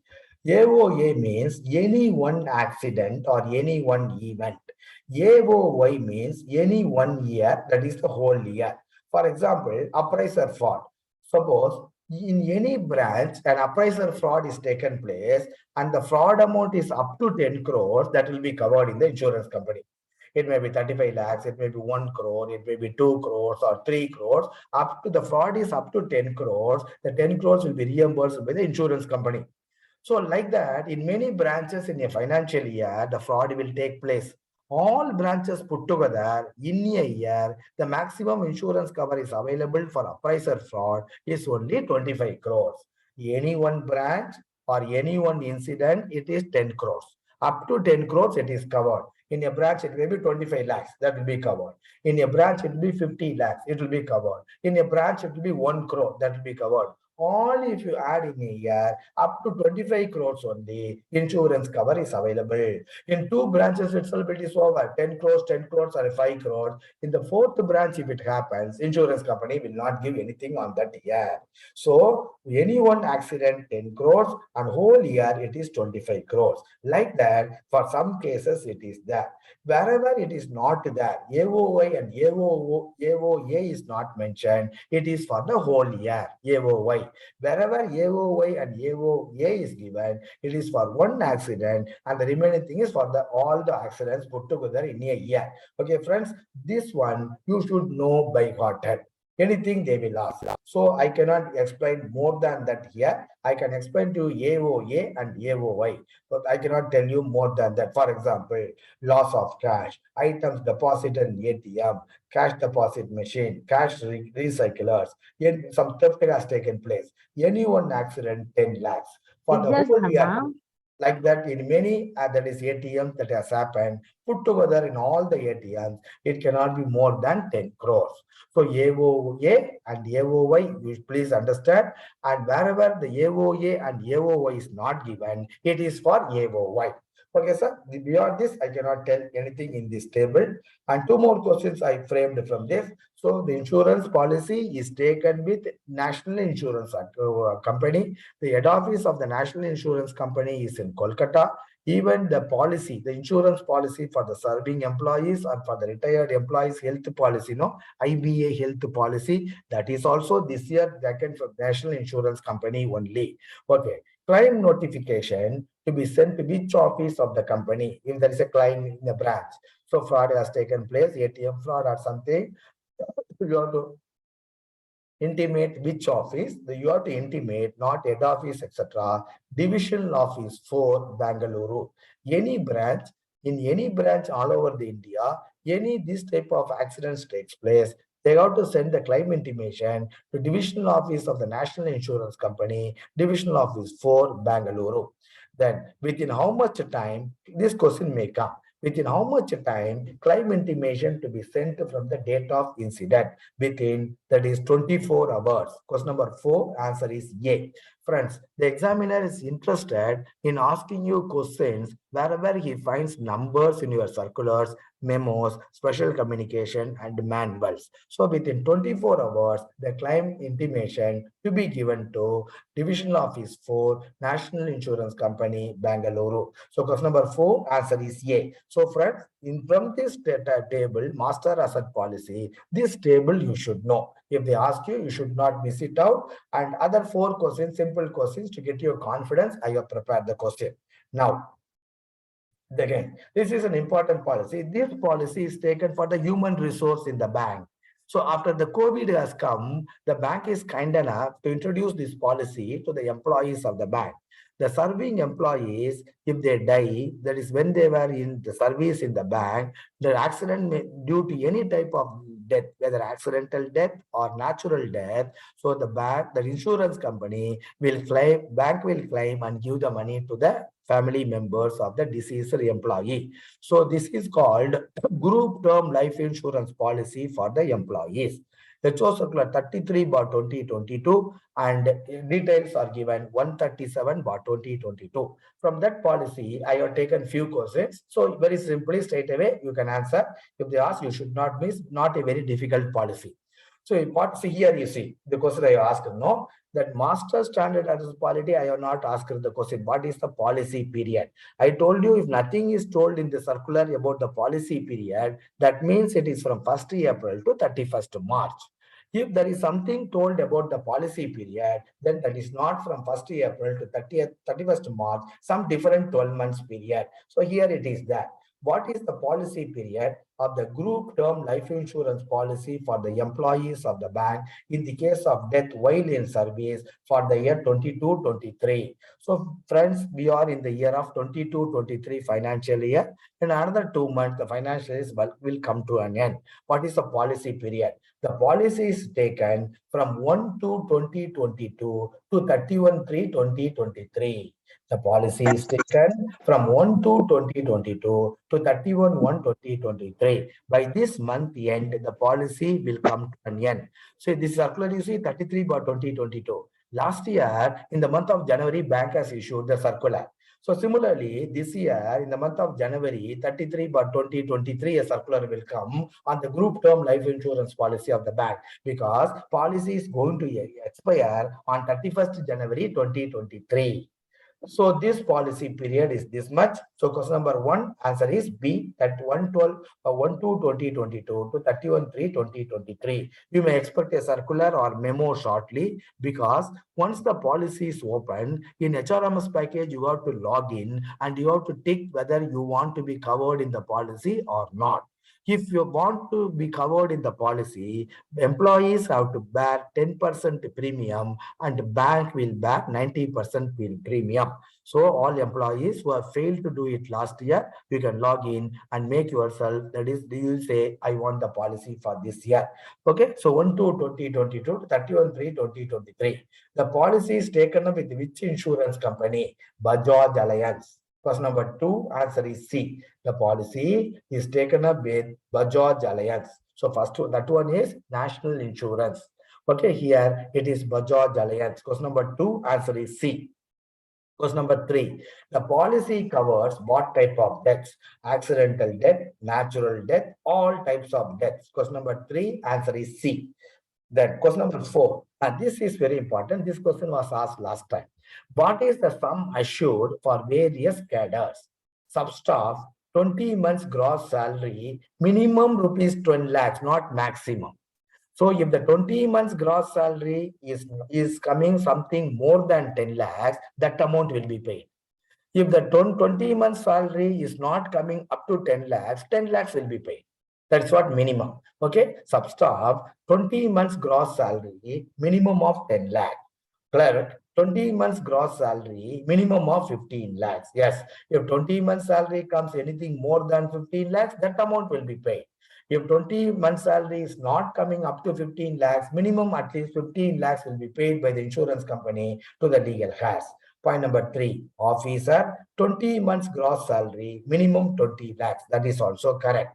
4, Executives, 30 months gross salary, minimum 30 lakhs. No, executives also fitted in officers only. Officers and above, either scale 1, scale 2, scale 3, scale 4, scale 5, scale 6, scale 7. So all including executives, it is only 20 months gross salary, minimum of rupees 20 lakhs. So one is correct, two is correct, three is correct, four is not correct. So what is the sum assured for various cadres? 1 to 4 all are correct. No. 1 to 3 all are correct. So 1 is correct, 2 is correct, 3 is correct. The option for question number 4 is B. 1 to 3 all are correct. Clerical, 20 months, minimum 10 lakhs, clerk 20 months, minimum everywhere it is 20 lakhs only. First is minimum 10 lakhs, then minimum 15 lakhs, then minimum is 20 lakhs. Very easily you can get 10, 15, 20. In all the cases, it is only 10, 20 months gross salary. For executives, no difference category. So 1, 2, 3 all are correct. Question number 5. So you look at a gross salary, no? 20 months gross salary. Whether the salary is the month in which the employee dies, or in the month of April, or in the month of February when the policy is taken, for that is 10 months, or for calculation of the premium. The gross salary I was telling you, know, the gross salary is taken for which month? It is taken for the current year policy, December 2021. Question number 5, answer is C. For December 2021 is the gross salary is calculated. For this year, when the policy comes, it will be December 2022. Okay, sir. Gross salary for calculation of premium. Question number 5. And arriving at 20 months gross salary means salary for the month of December 2021. Question number 5, answer is C. Question number 5, answer is C. Question number 6. The premium is shared by the bank and the employee in the ratio of 90:10. Question number 6, answer is A. Bank bears 90% of the premium and 10% of the premium is borne by the employees, 90:10. Question number 7. In respect of settlement of claim, which is correct, something happens to the life of the employee, the money should go to the legal cards or whomsoever or nominee, etc. So how the money will be given? Suppose if the employee has registered a nomination in the Employees Provident Fund Scheme or the NPS. So somebody are covered in NPS, somebody are covered in the Employees Provident Fund Scheme. So the seniors may be covered under the Employees Provident Fund Scheme. If there is a nomination in the Employees Provident Fund Scheme, or if there is a nomination in NPS, if the employees are not eligible in EPF, they will come to NPS. If there is a nomination, if something happens to the life of the employee, first it will go to the nominee in that. If there is no nominee registered in NPS or Employees Provident Fund, then if there is a nominee in gratuity, then to that nominee it will go. Then third, if it is not there either in NPS or EPF, if it is nomination is not registered in gratuity, then the money will go to the legal cash as per the formula. Okay, as per the normal rules. So friends, so point number 1 correct, point number 2 is correct, point number 3 is also correct. All are correct. Question number 7, answer is D. Now the next policy is the whistleblower policy. Here 2-3 questions we find a little shaky. Other questions we can answer. So 2-3 questions what we may think whether this is the answer or this is the answer. So that is why I put the question. All of you are aware, whenever an unethical practice is taking place in our work area, we have to keep informed the higher authorities. So whenever an unethical practice is happening, we have to keep informed the higher authorities. So under what policy? Under the, that is whistleblower policy of the bank, the HO Circular 176/2022. Unethical practices has to be whistleblower. That's all. Now, who is the designated authority under the whistleblower policy of the bank? That means to whom you will escalate under the policy, to whom you will send the complaint or whom you will send a letter. So this type of thing is happening in such and such branch. You have to inform, no, to whom you will send address the letter. It is CGM HR being, CGM Risk Management being, CGM Inspection being, Chief Vigilance Officer, MD and CEO. Whenever we say a whistleblower, we think it is a Chief Vigilance Officer. No. You have to send the intimation to Chief General Manager, HR wing. Okay, question number 1, answer is A, Chief General Manager, HR Ming. Question number 2, the Chief General Manager, HR Ming, he is the designated authority. So the Chief General Manager, HR Ming, that is a designated authority, under the policy will nominate an officer not below the rank of dash or dash to receive the complaints under the policy. Okay, once the letter comes, the top of the cover, we have to superscribe that is this communication is under a whistleblower policy. Once the cover comes, the chief general manager will already designated a person not below the rank of a DGM or AGM. So the designated authority under the policy will nominate an officer not below the rank of DGM or AGM. So question number 2, answer is B. Question number 3. As per the policy, this question also, that is little thing we may have to think. As per the policy, the complainant has to disclose his or her identity in the complaint, need not disclose, option of the complainant to disclose his identity or not, none of these. So in the complaint, so any organization, including our bank, will not entertain anonymous complaint. So necessarily, we have to mention our name, staff number, and the branch. As per the policy, the complainant has to disclose his or her identity in the complaint. Yes. Question number 3, answer is A. Question number 3, answer is A. Question number 4, the identity of the whistleblower will be confirmed by the authorized officials by writing a letter to him or her, which has to be replied by the whistleblower within how many days? Same, a person should not send a complaint by putting somebody's name and staff number. So instead of he putting his name and staff number, he put somebody's name and staff number and branch, he can send a complaint, isn't it? So before taking action on the whistleblower, the designated authority, the DGM or AGM, will send in the complaint, the name and address or staff number should be there. For that person, a letter will come from the authority stating, we received a whistleblower policy from you, whistleblower letter from you regarding this. Whether have you sent this letter? So a confirmation letter will be sent, because anybody can give anybody's name. So a confirmation letter will come, and that confirmation letter, the employee, if he has given that complaint, he has to confirm within 30 days. Okay. The identity of the whistleblower will be confirmed by the authorized officials by writing a letter to him or her, which has to be replied by the whistleblower within how many days? Within none of these. So it's the correct for question number 4, answer is none of these. Question number 4, answer is none of these. The correct answer is 30 days. The correct answer is 30 days. Okay, question number 5. Only 2 questions in this policy. So here you should understand the 3 questions only. Whether we have to reveal your identity, and then who is the designated authority, and the third one is when the identity is confirmed, within how many days we have to confirm the identity? Within 30 days. Question number 5, when the report is called for from circles with regard to complaint, it has to be replied. That is, HR Ming is asking, we got a whistleblower complaint from regarding this happening in this branch, so please inform us the correct position. The circle has to reply to head office within 2 weeks.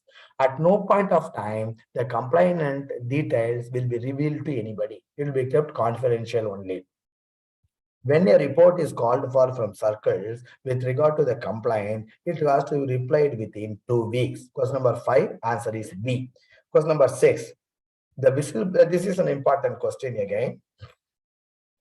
This sentence I could get from the last line in your whistleblower policy this year. The whistleblower policy is issued based on the provisions of Companies Act, Reserve Bank of India Act, Banking Regulation Act, or HR practice of the bank. Generally, we'll try to tend to take RBA Act or BR Act. Or some of us may tend to take HR practice of the banks. No, all the 3 are not correct. It is as per the Companies Act. The whistleblower policy is it has to be framed by any company. If bank is a banking company, so this is as per the Bank Companies Act. Question number 6, answer is A, not RBA Act, nor BR Act, nor it is HR practice, it is Companies Act. Question number 6, answer is A. Now, the previous policy is about any unethical practices happening in the work area. Now, the other one is the employee is having some grievances. So he is working for the bank. He gets some grievances. He wants to escalate the grievances to some higher authority, and he wants his grievances to be resolved. So employees grievances redressal policy, which was circular 179 bar 2022. What are all the points in the circular? So I think we have only few questions, around 11 questions. Quickly we'll get here. The important thing, what you should know, the number of days. Within how many days HRM section has to acknowledge. Within how many days the employee has to give for an appeal. Within how many days the appeal committee has to give a final reply to the employee. Those number of days you should be thorough. Now let us see. Expand CGRS. So we are discussing about employees grievances redressal policy 179 by 2022. Expand CGRS. Canara grievances redressal system. Customer grievances redressal system.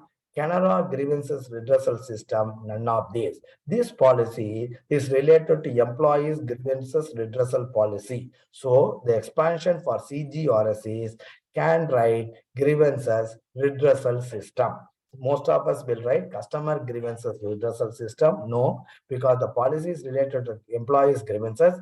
Can I write grievances redressal system? Question number 1, answer is A. Question number 2, which one of the following is within the purview of the policy? So there are many questions. No, bank will not reply if you ask different types of questions. Which one of the following is within the purview? Whether for these things, if we say any grievances for us we have, whether bank will reply under this policy. Bank will reply, these things are not covered under the policy. Which are the things within the purview? Whether these things are within the purview of the policy, we will see. Promoted. No, it is not within the purview of the policy. APOS rating and confidential report about clerical employee. No, it is not within the purview. Transfers and posting. It is also not within the purview. Complaints under the whistleblower policy. That is also not within the purview of the policy. So which one of the following is within the purview of the policy? So 1 to 4, none. So question number 2, answer is B. 1 to 4, none of them are within the purview of this. There is employees grievances redressal policy. 1 to 4, none. Question number 2, answer is B. Question number 3, stale grievances which is more than 1 year old. If something has happened, the employee is not satisfied for an action which is taken 1 year old, cannot normally be covered under the policy. Stale grievances which is more than 1 year old from the date of alleged occurrence generally will not be entertained. Question number 3, answer is A. Question number 3, answer is A. Question number 4, the policy is applicable to all employees in the role of the bank, all confirmed employees in the role of the bank, all employees other than executives, all employees other than sub-staff. This scheme is applicable to all the employees in the role of the bank. So whether they are confirmed or not confirmed, whether they are executives or sub-staff. So question number 4, answer is all employees in the role of the bank. Question number 4, answer is A. Question number 5, all employees to lodge their grievances through CGRS in SAS. True or false? See, this sentence is false. What is the correct sentence? All employees other than sub-staff has to lodge their grievances through CGRS in SAS. If it is a sub-staff, he has to send by writing only. So this sentence as such standalone, it is wrong. All employees to lodge their grievances. No, all employees other than sub-staff to lodge their grievances through the CGRS package. So it is false. Question number 6. The HRM section, I told you the numbers, no? The examiners is interested in the numbers. The HRM section has to acknowledge the complaint received from the employees within 6 working days. This is the problem. In some cases, it is calendar days. It is some cases, it is working day. In some cases, it is number of days. That is a problem for us. What to do? We don't have any other option. So the HRM section has to acknowledge the complaint received from the employees within 6 working days of receipt of the grievance and place the matter to the committee within 6 working days. Question number 6, answer is A. Question number 7. The committee at the circle level. So the grievances has to be escalated through HRM section of the circle in the CGRS package through SAS. Substaff has to give in writing. The moment you send a complaint, within 6 working days, you should get an acknowledgement. Then final reply will not come within 6 working days. You will get an acknowledgement.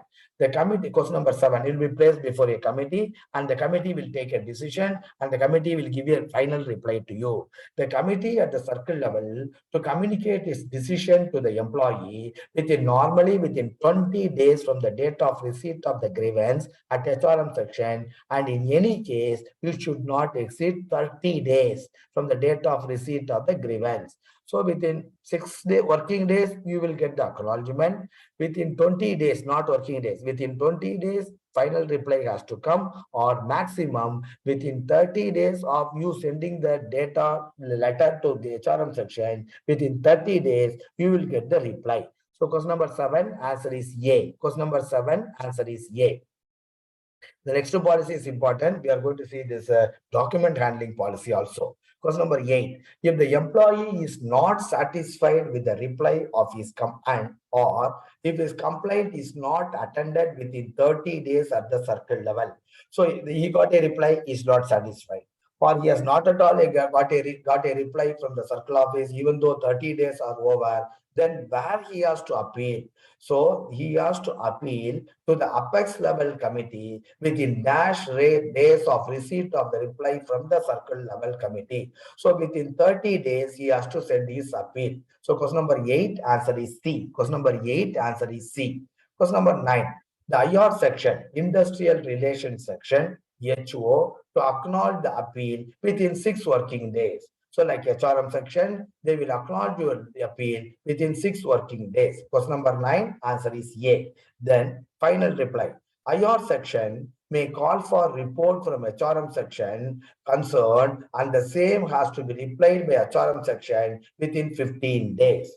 So the apex level committee will call for explanations and detail, and HRM section has to give the reply within 15 days. Finally, when is the you can expect the final reply for your appeal. So apex level committee to communicate its decision to the employee within how many days of receipt of the appeal? Within 60 days. Number 11, answer is C. Number 11, answer is C. Now let's quickly go through the document handling and records retention policy. Some important questions are there. So these questions are expected in the exam. So some more explanations also required over there. It is not like what we are read, no number of days, etc. Some important explanations also we will see during the course of the discussion. Document handling and records retention policy, HO Circular 221/2022. Okay, dash section in the Banking Regulation Act 1949, which provides that central government may, after consultation with the Reserve Bank of India by notification in the official gazette, make rules specifying the period for which a banking company shall preserve its books, accounts, and other documents. Friends, you know, you have a lot of documents, lot of records, checks, DDs, many things. How many years you have to preserve them? That is how many years, not used one. That is, for example, issued check is passed. How many years you have to preserve the check? RTGS transaction is put through. How many years you have to preserve the RTGS transaction? So the central government will consult with the Reserve Bank of India, and then it will be published in the government gazette. These are all the number of days for which the records are to be preserved by a banking company. This is the question is, this is told under which section of which act? Section 45Y. Please note it down. Section 45Y in the Banking Regulation Act 1949 provides that the central government may, after consultation with the Reserve Bank of India, by notification in the official gazette, makes rules specifying the period for which a banking company shall preserve its books, accounts, and other documents. Section 45Y of the Banking Regulation Act. Question number 2. Very important question. Many of us are having a doubt over here. Banks to give the original paid checks to the customer as per A. Banking Regulation Act 1949-45 is that Only Xerox copy to be given after receiving appropriate charges. C. Not defined in any act. D. None of these. My question is, you customer has before that, how many years you have to preserve a paid check? Or you are scanning and sending a check in clearing, or because your account holders are giving a customer either for transfer or for cash payment, or the check is per transactions are done. Okay, those checks, the paid checks by the customer to be preserved for how many years in your books? These paid checks, as per your records retention policy, has to be preserved for a period of 10 years. Have to be preserved for a period of 10 years. Keep that in mind. Now, a customer has issued a check, a cash check or a clearing check or a transfer check. The check is passed. The check is passed. So money was there. The check is in order. The check is passed. Those checks you have to preserve for 10 years. After 1 year, or tomorrow itself, or after 1 year or tomorrow itself, the customer is coming and asking, sir, please give me the original check. He is not asking the Xerox copy. He is asking you, so please give me the original check. Whether you can give the original check or you will not give the original check. If you are going to give the original check, what precautions you have to take and where it is stored. Sir, in section for question number 2, banks to give the original paid checks to the customer as per Banking Regulation Act 1949, section 45Z. 45Y says how many years the check to be preserved. 45Z says the paid checks of a customer, if the customer asks, you have to take a Xerox copy, keep the Xerox copy with you and the original to be given to the customer as per section 45Z of the Banking Regulation Act. Then, so customer, what all the things customer has to give to you? He has to give a request letter, and he has to give an indemnity. What the indemnity says, as per Banking Regulation 45Y, this check has to be paid by Canara Bank, has to be preserved by Canara Bank for a period of 10 years from today, because the check is passed today. So instead of Canara Bank preserving the check for 10 years, I will preserve the check for 10 years, or in between, if I don't want, I will hand it over to back to Canara Bank. Okay, you have to get an indemnity from the customer. So the paid checks to be preserved for 10 years. So if the customer comes and asks to give the original paid checks, you can give as per section 45Z. You can give the check as per section 45Z of the Banking Regulation Act after getting a request letter and proper indemnity from the customer. Question number 2, answer is A. Question number 3, because most of us will think we should not give the check. Yes, you can give, you have to give section 45Z of the Banking Regulation Act. Question number 3, as per class 4, section 12AA of PMLA, records relating to enhanced due diligence shall be maintained for a period of dash years in the case of any dubious transaction. 5 years. It is 5 years. Question number 3, answer is 5 years. Question number 4. So anything regarding to PMLA, no, you have to preserve for 5 years. For example, there are two more questions connected to it. If they ask, you should not miss it. Both the answers are 5 years. I will ask the question. The answer is 5 years. I told you, how it is asked. Records relating to the details of transaction. Again, I repeat. Records relating to details of a transaction in an account to be preserved for how many years? And from which date? Records relating to details of transaction in an account. For example, today your customer is coming and he is putting through an RTGS transaction.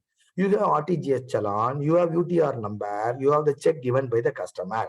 So today's transaction, records relating to a transaction to be preserved for the next 5 years from the date of transaction.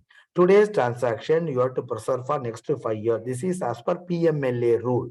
This is as per PML rule. But you know checks to be preserved for 10 years, more than that only. Okay, records relating to transaction in an account to be preserved for how many years? Minimum as per PMLA rule. 5 years from the date of transaction. One more question. Records relating to the OBD documents obtained at the time of account opening to be preserved for how many years? records relating to, that is the account opening, that is the OVD documents, account opening form, photograph, etc., obtained from the customers to be preserved for how many years as per PMLA rule. These things to be preserved for a period of 5 years from the date of cessation of relationship between the bank and the customer. That means for a period of 5 years from the date of account is closed. The first question is 5 years from the date of transaction. The second question is 5 years from the date of cessation of relationship. That is 5 years from the date of closure of the account. So for question number 3, it is 5 years. Question number 4. Files relating to staff lapses where disciplinary action is initiated to be preserved for what period? 4 years after the staff retirement, 10 years after retirement, permanently 1 year after retirement. So files relating to staff lapses to be preserved permanently. So question number 4, answer is C. Question number 4, answer is C. Records, here some more explanation is required for question number 5. I'll explain, please hear. Records of unclaimed deposit to be maintained till the claim is settled, 20 years after settlement, 10 years after settlement, permanently. So records relating to unclaimed deposit to be preserved for what period?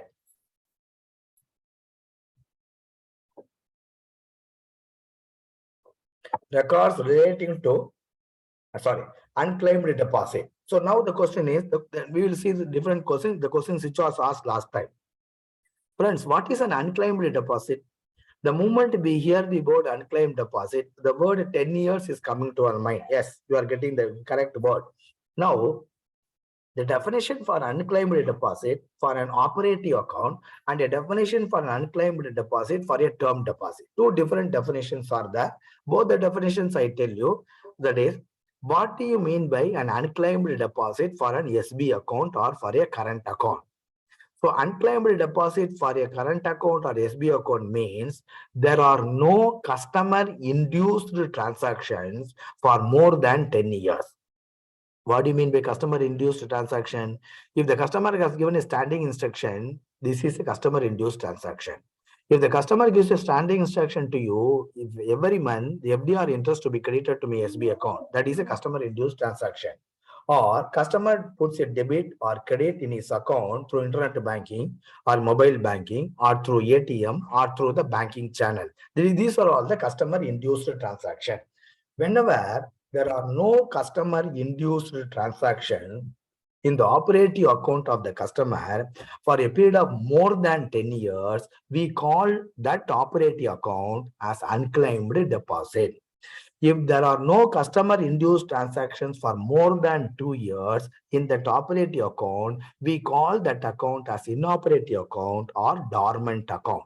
Okay. Now, last year it was asked dormant account. No customer-induced transaction for more than 2 years. No customer-induced transaction for more than 10 years in an operative account from the date of last transaction. From the date of last transaction, no more customer-induced transaction for more than 10 years. It is called unclaimed operative account. Coming to term deposit. What is an unclaimed deposit? See, term deposits, we have an automatic renewal facility. In some deposits, we don't have an automatic renewal facility. Capital gains, it will not be renewed automatically. Your Canara tax saver, it will not be renewed automatically. Your special deposit scheme, particularly the 666 product code, it will not be renewed automatically. Similarly, if the NRE term deposits to be renewed automatically for only once.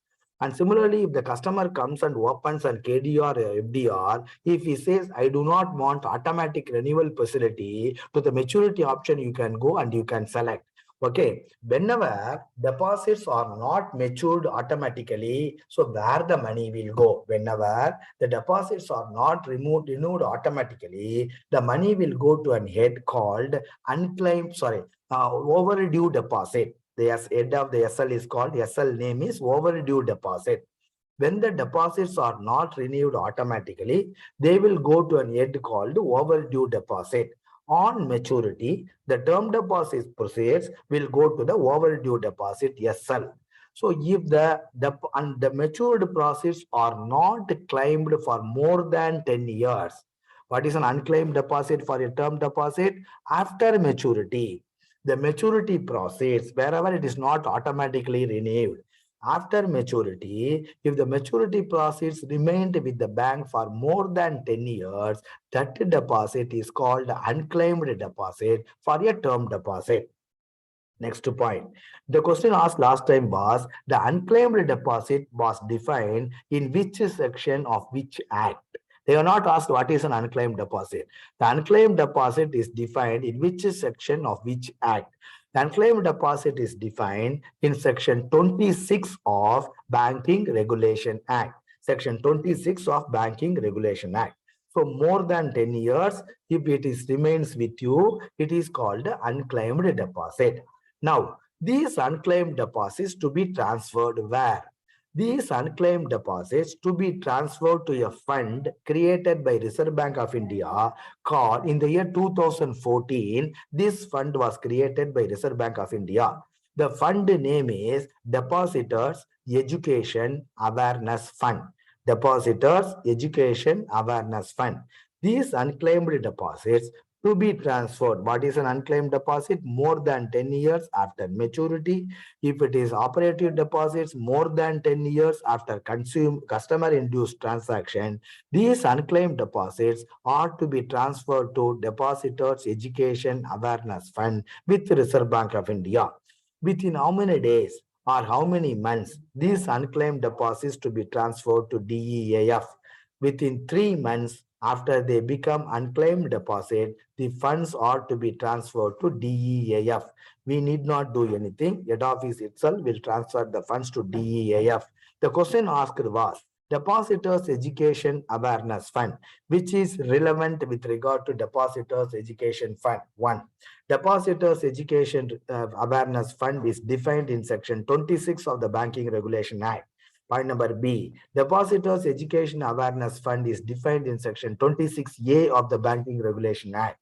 Point number 3, the today's interest on the Depositors Education Awareness Fund is 3%. Point number 4, none of them are correct.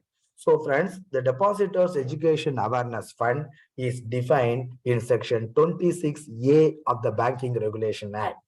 First time in India, the DEAF was formed in the year 2014. Before that, all these unclaimed deposit, even though more than 10 years over, it was in the books of the banks only. After this Unclaimed Deposit Act was formed, Section 26A of the Banking Regulation Act, banks should transfer these unclaimed deposit within 3 months after the 10 years is over. Now, that is Reserve Bank of India, when the scheme was introduced, whenever the money was transferred to DEAF and when the customer is coming back and asking the money, for the period the money was Reserve Bank of India, RBI was giving at that time 4%, okay, from 2014. Till 2018 June, the rate of interest was 4%. From June 2018 till 11th May 2021, the rate of interest was reduced to 3.5%. From 11th May 2021 till today, the rate of interest is maintained on 3%. Last year, one question was asked, which is the least rate of interest today? Repo rate, reverse repo rate, marginal standing facility rate, DRA rate, DEF rate. If you know all the rates, you can take the answer. So today, the Depositors Education Awareness Fund rate is from 11/5/2021, it is 3%. Here, one more question I want to ask you. So all of you are aware, when a deposit is matured, it is not automatically renewed, it goes to overdue deposit. Okay, 2 years, let's assume it is in the overdue deposit. When the customer comes and asks the money to you, let's assume the maturity value was 5 lakhs. This maturity value 5 lakhs went to the overdue deposit. After 2 years, the customer is coming and asking the money. How much money you will give to him? Whether you will give him 2 lakhs or along with some interest on the 2 lakhs. If it is domestic term deposit or if it is NRO term deposit, after 2 years, when the customer comes and asks the money, you have to give, if the maturity value is 5 lakhs, you have to find out what is the prevailing SB interest. Then you have to find out what was the rate for which the maturity deposit was accepted. On the date of acceptance of the deposit, the matured deposit, what was the rate? Between the two, the lesser rate to be applied for the, that is deposit for the overdue years with you. On simple basis, on the maturity value of 5 lakhs, you calculate 2 years, whichever is less, and give to the depositor. If it is NRE term deposit, if it is matured and lying in overdue deposit, when the customer comes and asks, you take only the SB rate of interest. You need not see what was the rate prevailing on the matured deposit on the date of acceptance of the deposit. For domestic and NRO, that concept is applicable. For NRE term deposit, that concept is not applicable. It continues to be the SB interest only. So let us assume that is a deposit, overdue deposit was there for you 10 years. After 10 years, it is transferred to DEF. In DEF, it was there for 5 years. When the customer comes and asks for the 15 years, what interest will be given on the maturity value? 10 years it was with you, you give either SB or the rate of the deposit accepted, whichever is less, if it is NRO or domestic. If it is NRE, you give the SB interest on the unapplied, but the maturity value. For the 5 years, it was with Reserve Bank of India. No, they will give you the percent def rate is 3%. For the 5 years, they will give you 3%. Entire money you give to the customer. Now the question is not that. Anyway, the questions asked, no, last year they asked about unclaimed deposit section, now deferred deposit section, and which is not correct with regard to deposit, but deferred deposit. They asked which is the least rate of interest, where they are given the DEF rate also. That is why I explained all the concept. I also told you when the DEF is introduced by Government of Reserve Bank of India in Indian banking industry in the year, at the time of instruction, what was the DEF rate? Then when it was reduced to 3.5 in June 2018, when it is reduced to 3% is 11th May 2021. Okay, the question is, question number 5 we are seeing. Records of unclaimed deposit to be maintained till claim is settled, 20 years after settlement, 10 years after settlement permanently. So records of unclaimed deposit to be maintained with you. Any deposit records to be maintained till it is closed or till it is settled. Unclaimed deposit till it is settled, all records to be there with you. After it is settled, for how many years it should be with you? After it is settled, it should be with you for 20 years. Question number 5, answer is 1 is correct, 2 is correct.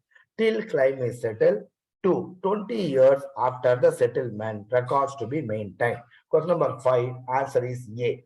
Question number 5, answer is A. What is the answer, sir? Answer is 1 and 2. 1 is correct, 2 is correct. So question number 5, answer is A.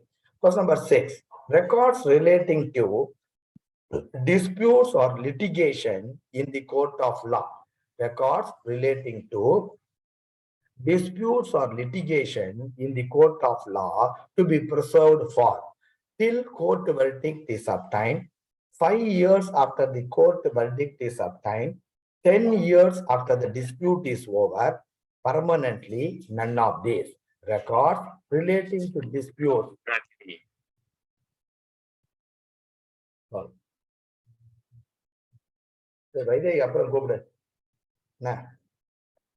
Records relating to, sorry, question number 6. So records relating to disputes or litigation in the court of law to be preserved for how many years? Till court verdict is obtained, 5 years after the court verdict is obtained, 10 years after the court dispute is over, permanently none of these. Your option for this question is none of these. 20 years after the court dispute is over, after the court case is over. Question number 6, records relating to disputes or litigation in the court of law to be preserved for none of these.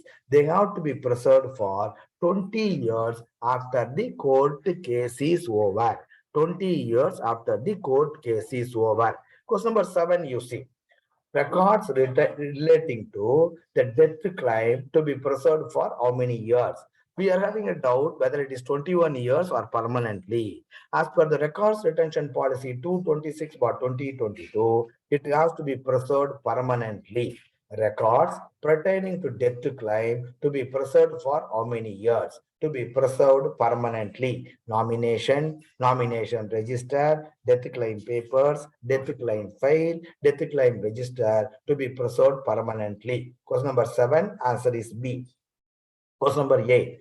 Counterfeit notes which are in litigation of court are to be preserved. Friends, you know, in a remittance up to 4 pieces, if somebody has remitted up to 4 pieces, you have to lodge a police complaint at the end of the month. If in a remittance, if they are given 5 pieces and above, that is more than 4 pieces at a time, you found out a counterfeit note, immediately FIR to be lodged. Okay, so you should follow with the court authority, you should follow with the police authorities and get back the counterfeit note. First, again, I repeat, if that is counterfeit notes found out in a single remittance is up to 4 pieces, up to include 4 pieces, at the end of the month, through the nodal office, a police complaint to be lodged. If the counterfeit notes are more than 4, that is 5 and above in a single remittance, immediately an FIR to be lodged through the nodal officer with the police authorities. Then if the police authorities want the counterfeit notes, you have to give to them, but you have to follow up and get it and keep with you. So the counterfeit notes, you have to follow up and keep. Now, so for how many, this I'm not talking about this question, I'm talking about another question. For this question, I will come. If that question asks, you should not miss. Again, I repeat, counterfeit notes found out in a single remittance, if it is up to 4 pieces, the police complaint to be lodged at the end of the month, so through the nodal officer. If the counterfeit notes are found out are more than 4, that is 5 and above in a single remittance, the police complaint to be lodged immediately by the nodal officer of the bank. Now, not only that, so if the police authorities ask for the counterfeit notes, you have to produce to them, but you should follow up and get it, and you have to keep it back in the double log. Those counterfeit notes received from the police authorities to be preserved by the bank for how many days? So your branch has lodged a complaint with the police authorities, either 4 or more than 4 pieces. So you followed up and got back the counterfeit note. The counterfeit note received from the police authorities have to be preserved by the bank in its double log. For how many years? After how many years, what the bank has to do with the counterfeit note? These questions were asked in some banks. The counterfeit notes to be preserved after getting from the police authorities, it has to be preserved for a period of 3 years. After 3 years, it has to be sent to the issue department of concerned Reserve Bank of India. This question was asked. After 3 years, the counterfeit notes to be sent back. You should not destroy. You should not burn them. You should not, that is sent as a remittance, etc. And a special care, you have to send it to the issue office of the Reserve Bank of India. Now, so that question you have to answer. After 3 years from the date of receipt of the counterfeit notes from the police authority, you have to send it to the issue office of the Reserve Bank of India. Over. Now, there is some dispute is going on in the court with regard to the counterfeit note. The dispute is going on with regard to a counterfeit note found out by you in the court. So the counterfeit note is with the court authorities. The court case is over. So you have to get back from the court authority. So after getting back from the court authority, that counterfeit normally after the court case is over, I told you in the previous question, 20 years you have to preserve all the documents. Am I correct, sir? And okay, any court case after 20 years you have to preserve. But the counterfeit note, if there is a court case is going on, till the court case is there, it will be with the court authorities. After the court case is over, you have to get it back and you have to keep in your double log. For how many years you will keep? You should not keep it for 20 years. Normal records you can keep 20 years after the court case is over. Since it is counterfeit note, you should not keep for more than 3 years after the court case is over or after it is returned from the court. So the counterfeit notes returned from the court to be preserved for a period of 3 years. After 3 years, it has to be sent to the issue department of Reserve Bank of India. So I told you, counterfeit notes, when it will go to police, four pieces, more than four pieces. So you should get it back, preserve for 3 years. After 3 years, issue office of Reserve Bank of India. Similarly, a court case is going about the counterfeit court. You get it back after the court case is over. You preserve it 3 years after you receive it from the court. Then after 3 years, don't preserve it for 20 years. Preserve it for 3 years after the court case is over. Then send it to issue office of the Reserve Bank of India. So question number 8. Counterfeit notes which are in litigation of court are to be preserved. So that is permanently 3 years after the court case is over. It is not 20 years. Normal documents 20 years. Since it is a counterfeit note, 3 years. I have forgotten to type the word years. 3 years after the court case is over. After it is over, it has to go to issue office of the Reserve Bank. That question was asked. So which office it has to be sent? After 3 years, what he will do? Issue office of the Reserve Bank of India. Question number 8, answer is B. Question number 9. Every year during dash, a list of old records to be destroyed is prepared duly, taking into consideration the retention period for each record and submitted to the premises and estate section of the concerned circle, premises policy administration being in HO, as the case may be, on or before 7th of every month, 7th December of every year, and obtain permission for destruction. The entire process should be completed before the end of April. Which month you have to prepare and send? Every year during November. During the month of November, the list of old records to be prepared and it has to be sent on or before 7. Get the permission before April. You finish off destruction of the old record. From April, you start doing your work. So every year during November. Question number 9, you write the word November. Question number 10. Which one of the following need not be kept in strong room or FB or safe by branches? So which one of the things to be kept, which one of the things should not be kept? Let us see the answer. Duplicate key of the check drop box. Original key where it has to be kept, the original key of the check drop box to be preserved with the officer. The duplicate key of the check drop box to be preserved in the double lock. Double taxation avoidance agreement forms received from NRIs. So what is the double taxation avoidance agreement form? If they ask the question, that question was on some other bank last time. So double taxation avoidance agreement form, if there is an NRO deposit, NRIs can open an NRO deposit. They can open NRO SB deposit. They can open NRO term deposit, including RD. So whenever they open an NRO SB, interest is credited to the NRO SB. Similarly, whenever they open a term deposit, interest is credited to the term deposit. On the interest earned on the NRO SB deposit, on the NRO term deposit, on the interest earned on the NRO SB deposit or NRO term deposit, TDS will be deducted on 33.33% from that account. Even SB, in no other account, normal SB account or NRE SB account, no TDS bank will deduct. If it is NRO SB account, even 1 rupee interest earned on the NRO SB account, that's also in a quarter, 33.33% interest will be, tax will be deducted. In term deposit account also, any interest earned in a term deposit, even if it is 1 rupee, TDS will be deducted at 33.33. Normal domestic up to 40,000, non-senior citizen, you will not deduct TDS. If he is senior citizen up to 50,000, you will not deduct TDS. In the case of NRE term deposit, no TDS is deducted. But the only thing is, in the case of NRO SB as well as NRO term deposit, even if 1 rupee interest is earned, bank has to deduct a TDS of 33.33%. So not only you will not only deduct tax. Who is an NRI? The person who is residing abroad. He is an Indian who has gone there for employment, who stays there for an uncertain period. So he is staying there. He has put NRO deposit with you. You are deducted tax. The other country finds out what are all the interests earned by this gentleman in India.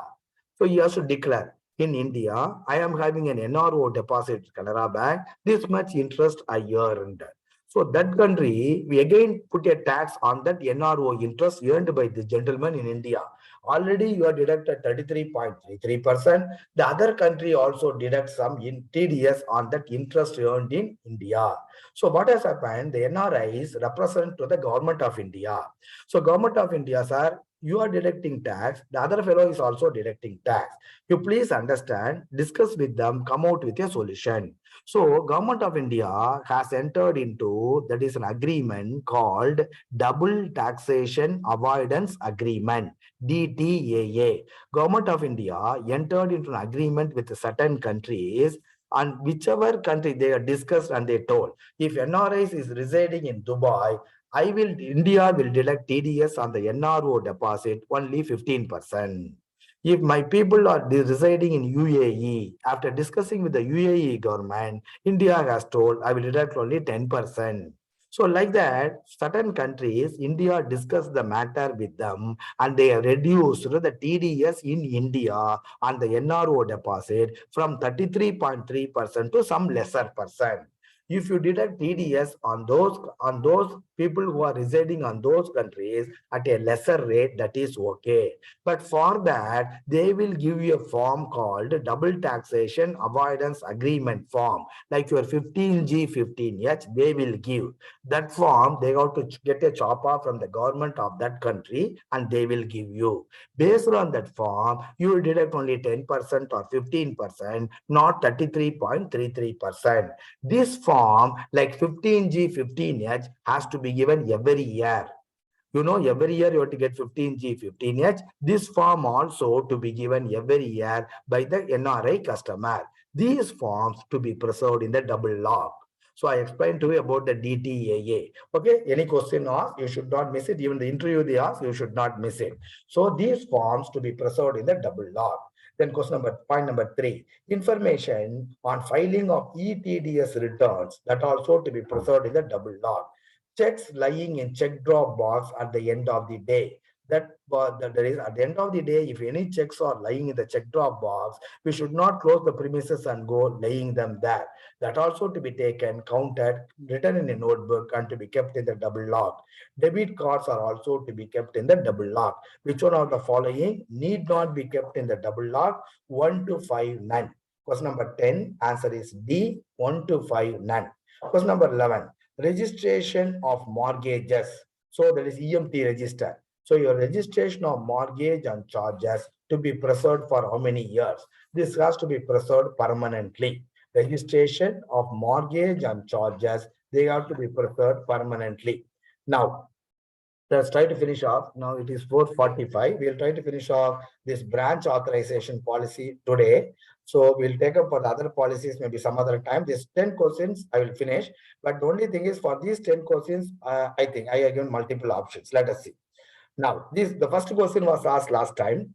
A banking outlet to function. So branch authorization policy. So I had forgotten to write the circular number so that you take care. A banking outlet to function for at least dash hours per day for at least dash days in a week.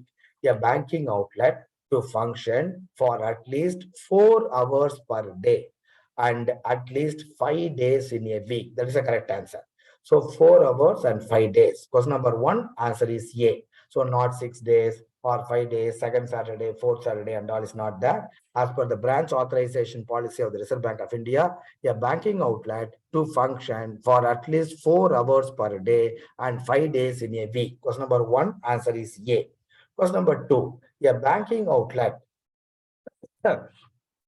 which does not function either for 4 hours or which does not function at least 5 days in a week, what it is called. That question was asked last time. That's why I put it as a second question.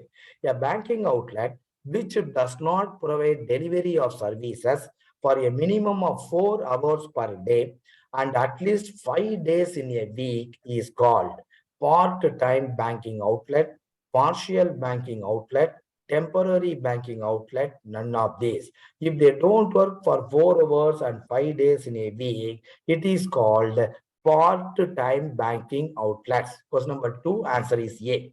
Question number 2. So banking outlets work minimum for 4 hours and 5 days in a week. If they are not able to work for minimum 4 hours or 5 days in a week, they are called part-time banking outlets. That question was asked. Question number 2, answer is A. Question number 3. At least dash percent of the total number of branches, okay, opened during the financial year must be opened in unbanked rural tier 5 and tier 6 centers. Branches in, that is centers are classified 1 to 6 centers. Okay, based on the population, like your metro, semi-urban, urban, rural, you are having, like that, based on the population. So based on population, so that is the cities are classified into tier 1 to tier 6 cities. So if your branch is in tier 5 and tier 6 center, where population is less than 10,000, population up to 1,999 is tier 6. If population is 2,000 up to 9,999, it is tier 5. So where the population is less than 10,000, it is a rural center. So population less than 10,000 is called tier 5 and tier 6 centers.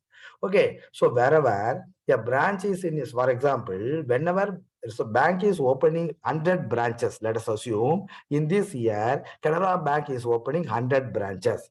Out of that 100 branches, at least 25 branches should be in a rural area. Rural area means where population is less than 10,000, they are called tier 5 and tier 6 centers. So at least 25%. So what is tier 5 and tier 6? I told you population is less than 10,000, up to 9,999. Rural branch is also called where population is up to 9,999, up to 1,999, tier 6. 2,000 to 9,999, tier 5. So tier 5 and tier 6 is called the rural center. Out of the total branches opened by a bank in a year, 25% of the branches should be in the rural area. Question number 3, answer is B. Okay, we got additional information also, tier 4, tier 5, etc. Then question number 4, if your branch is in tier 5 and tier 6 centers, I told you, from there it is coming. If a branch is in tier 5 and tier 6 centers, so tier 5 and tier 6 centers, the population is less than 999. So 9,999. So 9,009 up to 9,999, it is called a rural center. Up to 1,999, it is called a tier 5. Above anything above up to 9,999, it is called a tier 5. So it is called a rural branch. If a branch is in tier 5 and tier 6 centers, the branch category is rural. Question number 4, answer is B. Question number 4, answer is B.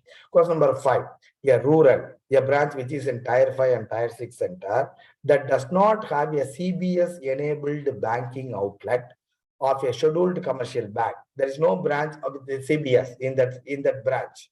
Okay.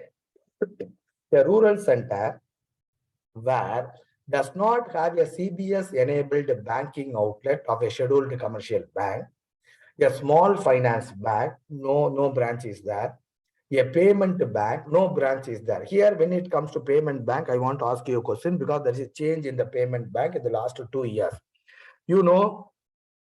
A small finance bank can accept deposit and it can give loan also. A payment bank can accept only deposit, but it cannot give loan. What type of deposit a payment bank can accept, sir? So what type of deposit? A payment bank can accept only an SB deposit. So what is the maximum deposit in respect of one customer it can have at any point of time? The max at the end of the day, in respect of a customer, when the payment banks were opened, it was 1 lakh. Now, in the last 2 years, the maximum deposit a payment bank can hold in respect of per customer increased to 2 lakhs. Okay, sir, that's what I want to tell you here. A rural tier 5, tier 6 center that does not have a CBS enabled banking outlet, a scheduled commercial bank, CBS branch is not there, or a small finance bank, CBS branch is not there, a payment bank, CBS branch is not there, or a regional rural bank, no, nor a branch of a local area bank, no, we don't have a CBS enabled, or licensed cooperative bank, it is not there. for carrying out customer-based banking transaction. What this center is called? This center is called unbanked rural center. So this center is called when not even any one of these fellows are there with a CBS enabled banking. So they are called, that is unbanked rural center, because tiers 5 and tier 6 it is rural. So it is called unbanked rural center. Question number 6. Part shifting of a banking outlet should be within dash kilometer of the existing location. What do you mean by part shifting of a branch? So let's assume Canara Bank branch is premises functioning in one premises. You feel that that premises is congested.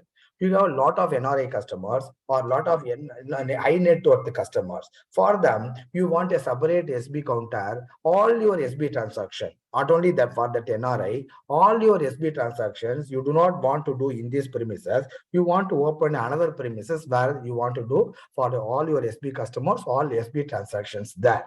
So original branch is in this premises. So you want to part shift one work area.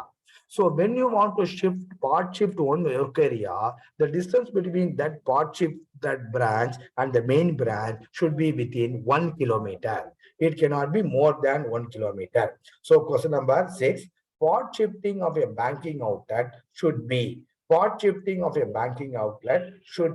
within 1 kilometer of the existing location.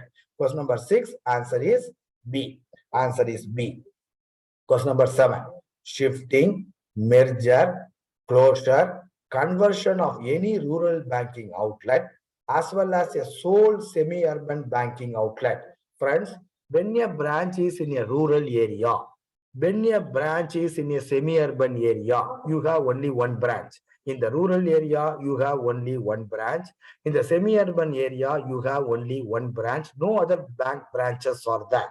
So Canara Bank is only have a branch in that rural area, or Canara Bank is the only branch in the semi-urban area. No other scheduled commercial bank is there. You want to shift that rural branch. You want to merge that single rural branch. You want to close that single rural branch. Or you want to do all these three things or any one of these things to a single semi-urban branch. You are the single semi-urban branch. If you want to do, you cannot do. You have to get somebody's permission. Whose permission you have to obtain? Shifting, merger, closure, conversion of any rural banking outlet as well as sole semi-urban banking outlet would require approval of not RBI, not lead bank, not customers, district consultative committee. It requires that all the members were there in the district consultative committee, lead bank, and many members will be there. So you have state government that is representative, many people will be there. Shifting, merger, closure, conversion of any rural banking outlet as well as a sole semi-urban banking outlet, either a sole rural banking outlet or a sole semi-urban branch is there in that area. Then if they want to close, merge or shift, district consultative committee's permission is required. Question number 7, answer is D. Question number 7, answer is D. Question number 8, for opening a currency chest, banks to approach a dash office of RBI to get in principle approval. Issue office. Question number 8, issue office. Similarly, wherever you are getting the counterfeit note beyond 3 years, it has to send to issue office of the Reserve Bank of India. Question number 8, answer is B. Question number 9. Question number 9. In case the place of proposed location of a currency chest is in insurgency affected area. Which are all the insurgency affected area? Northeastern region. In case the place of proposed location of a currency chest is in insurgency affected area, including LWE districts. What is the expansion for LWE districts, sir? LWE districts as notified by Government of India. So that is okay. So including left wing extremes affected area.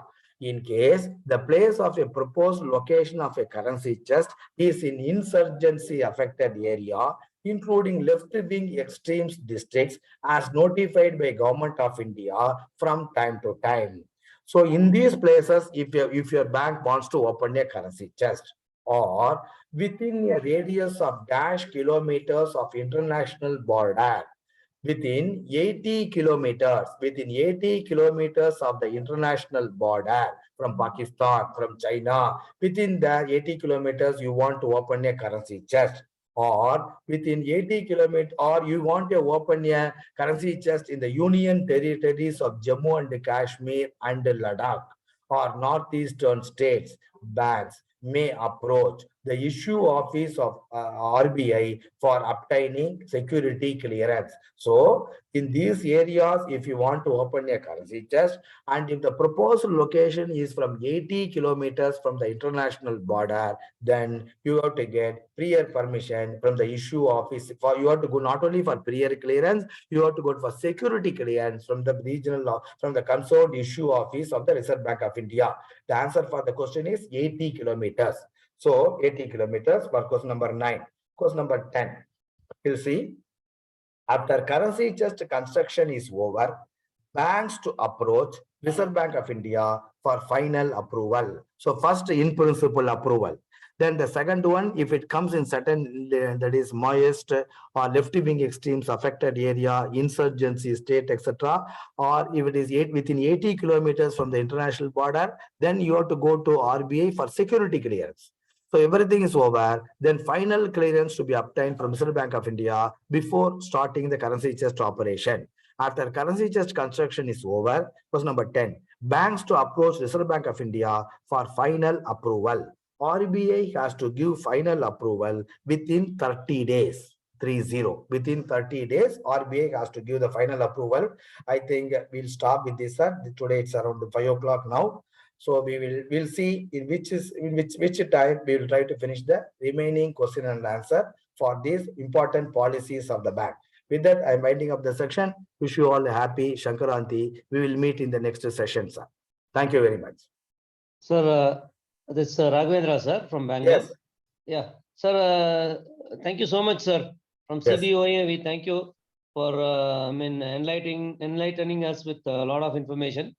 And every year you have been with us and our promotion aspirants for appearing for the examination. So thank you, sir. Thank you so very much. Thank you very much, sir. You are the best. Thank you, sir.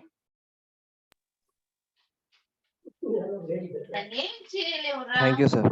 Thank you. Hello. Thank you so much, sir. Hello. Thank you, sir. Thank you, sir. We'll be ending the call now. Okay. Thank you, sir. Next class. Sir, thank you. Next class will be as per the plan of CBOA. The next class, the quiz will be there on 21st of this month before your exam. But anyway, these policies we will try to finish off next week one day. I will talk to Mr. Anandakashan. They will be posting it in the group. Thank you very much. Thank you, sir. Thank you so much. Thank you, sir. Thank you, sir. Thank you, sir. Thank you so much. Class was very nice, sir.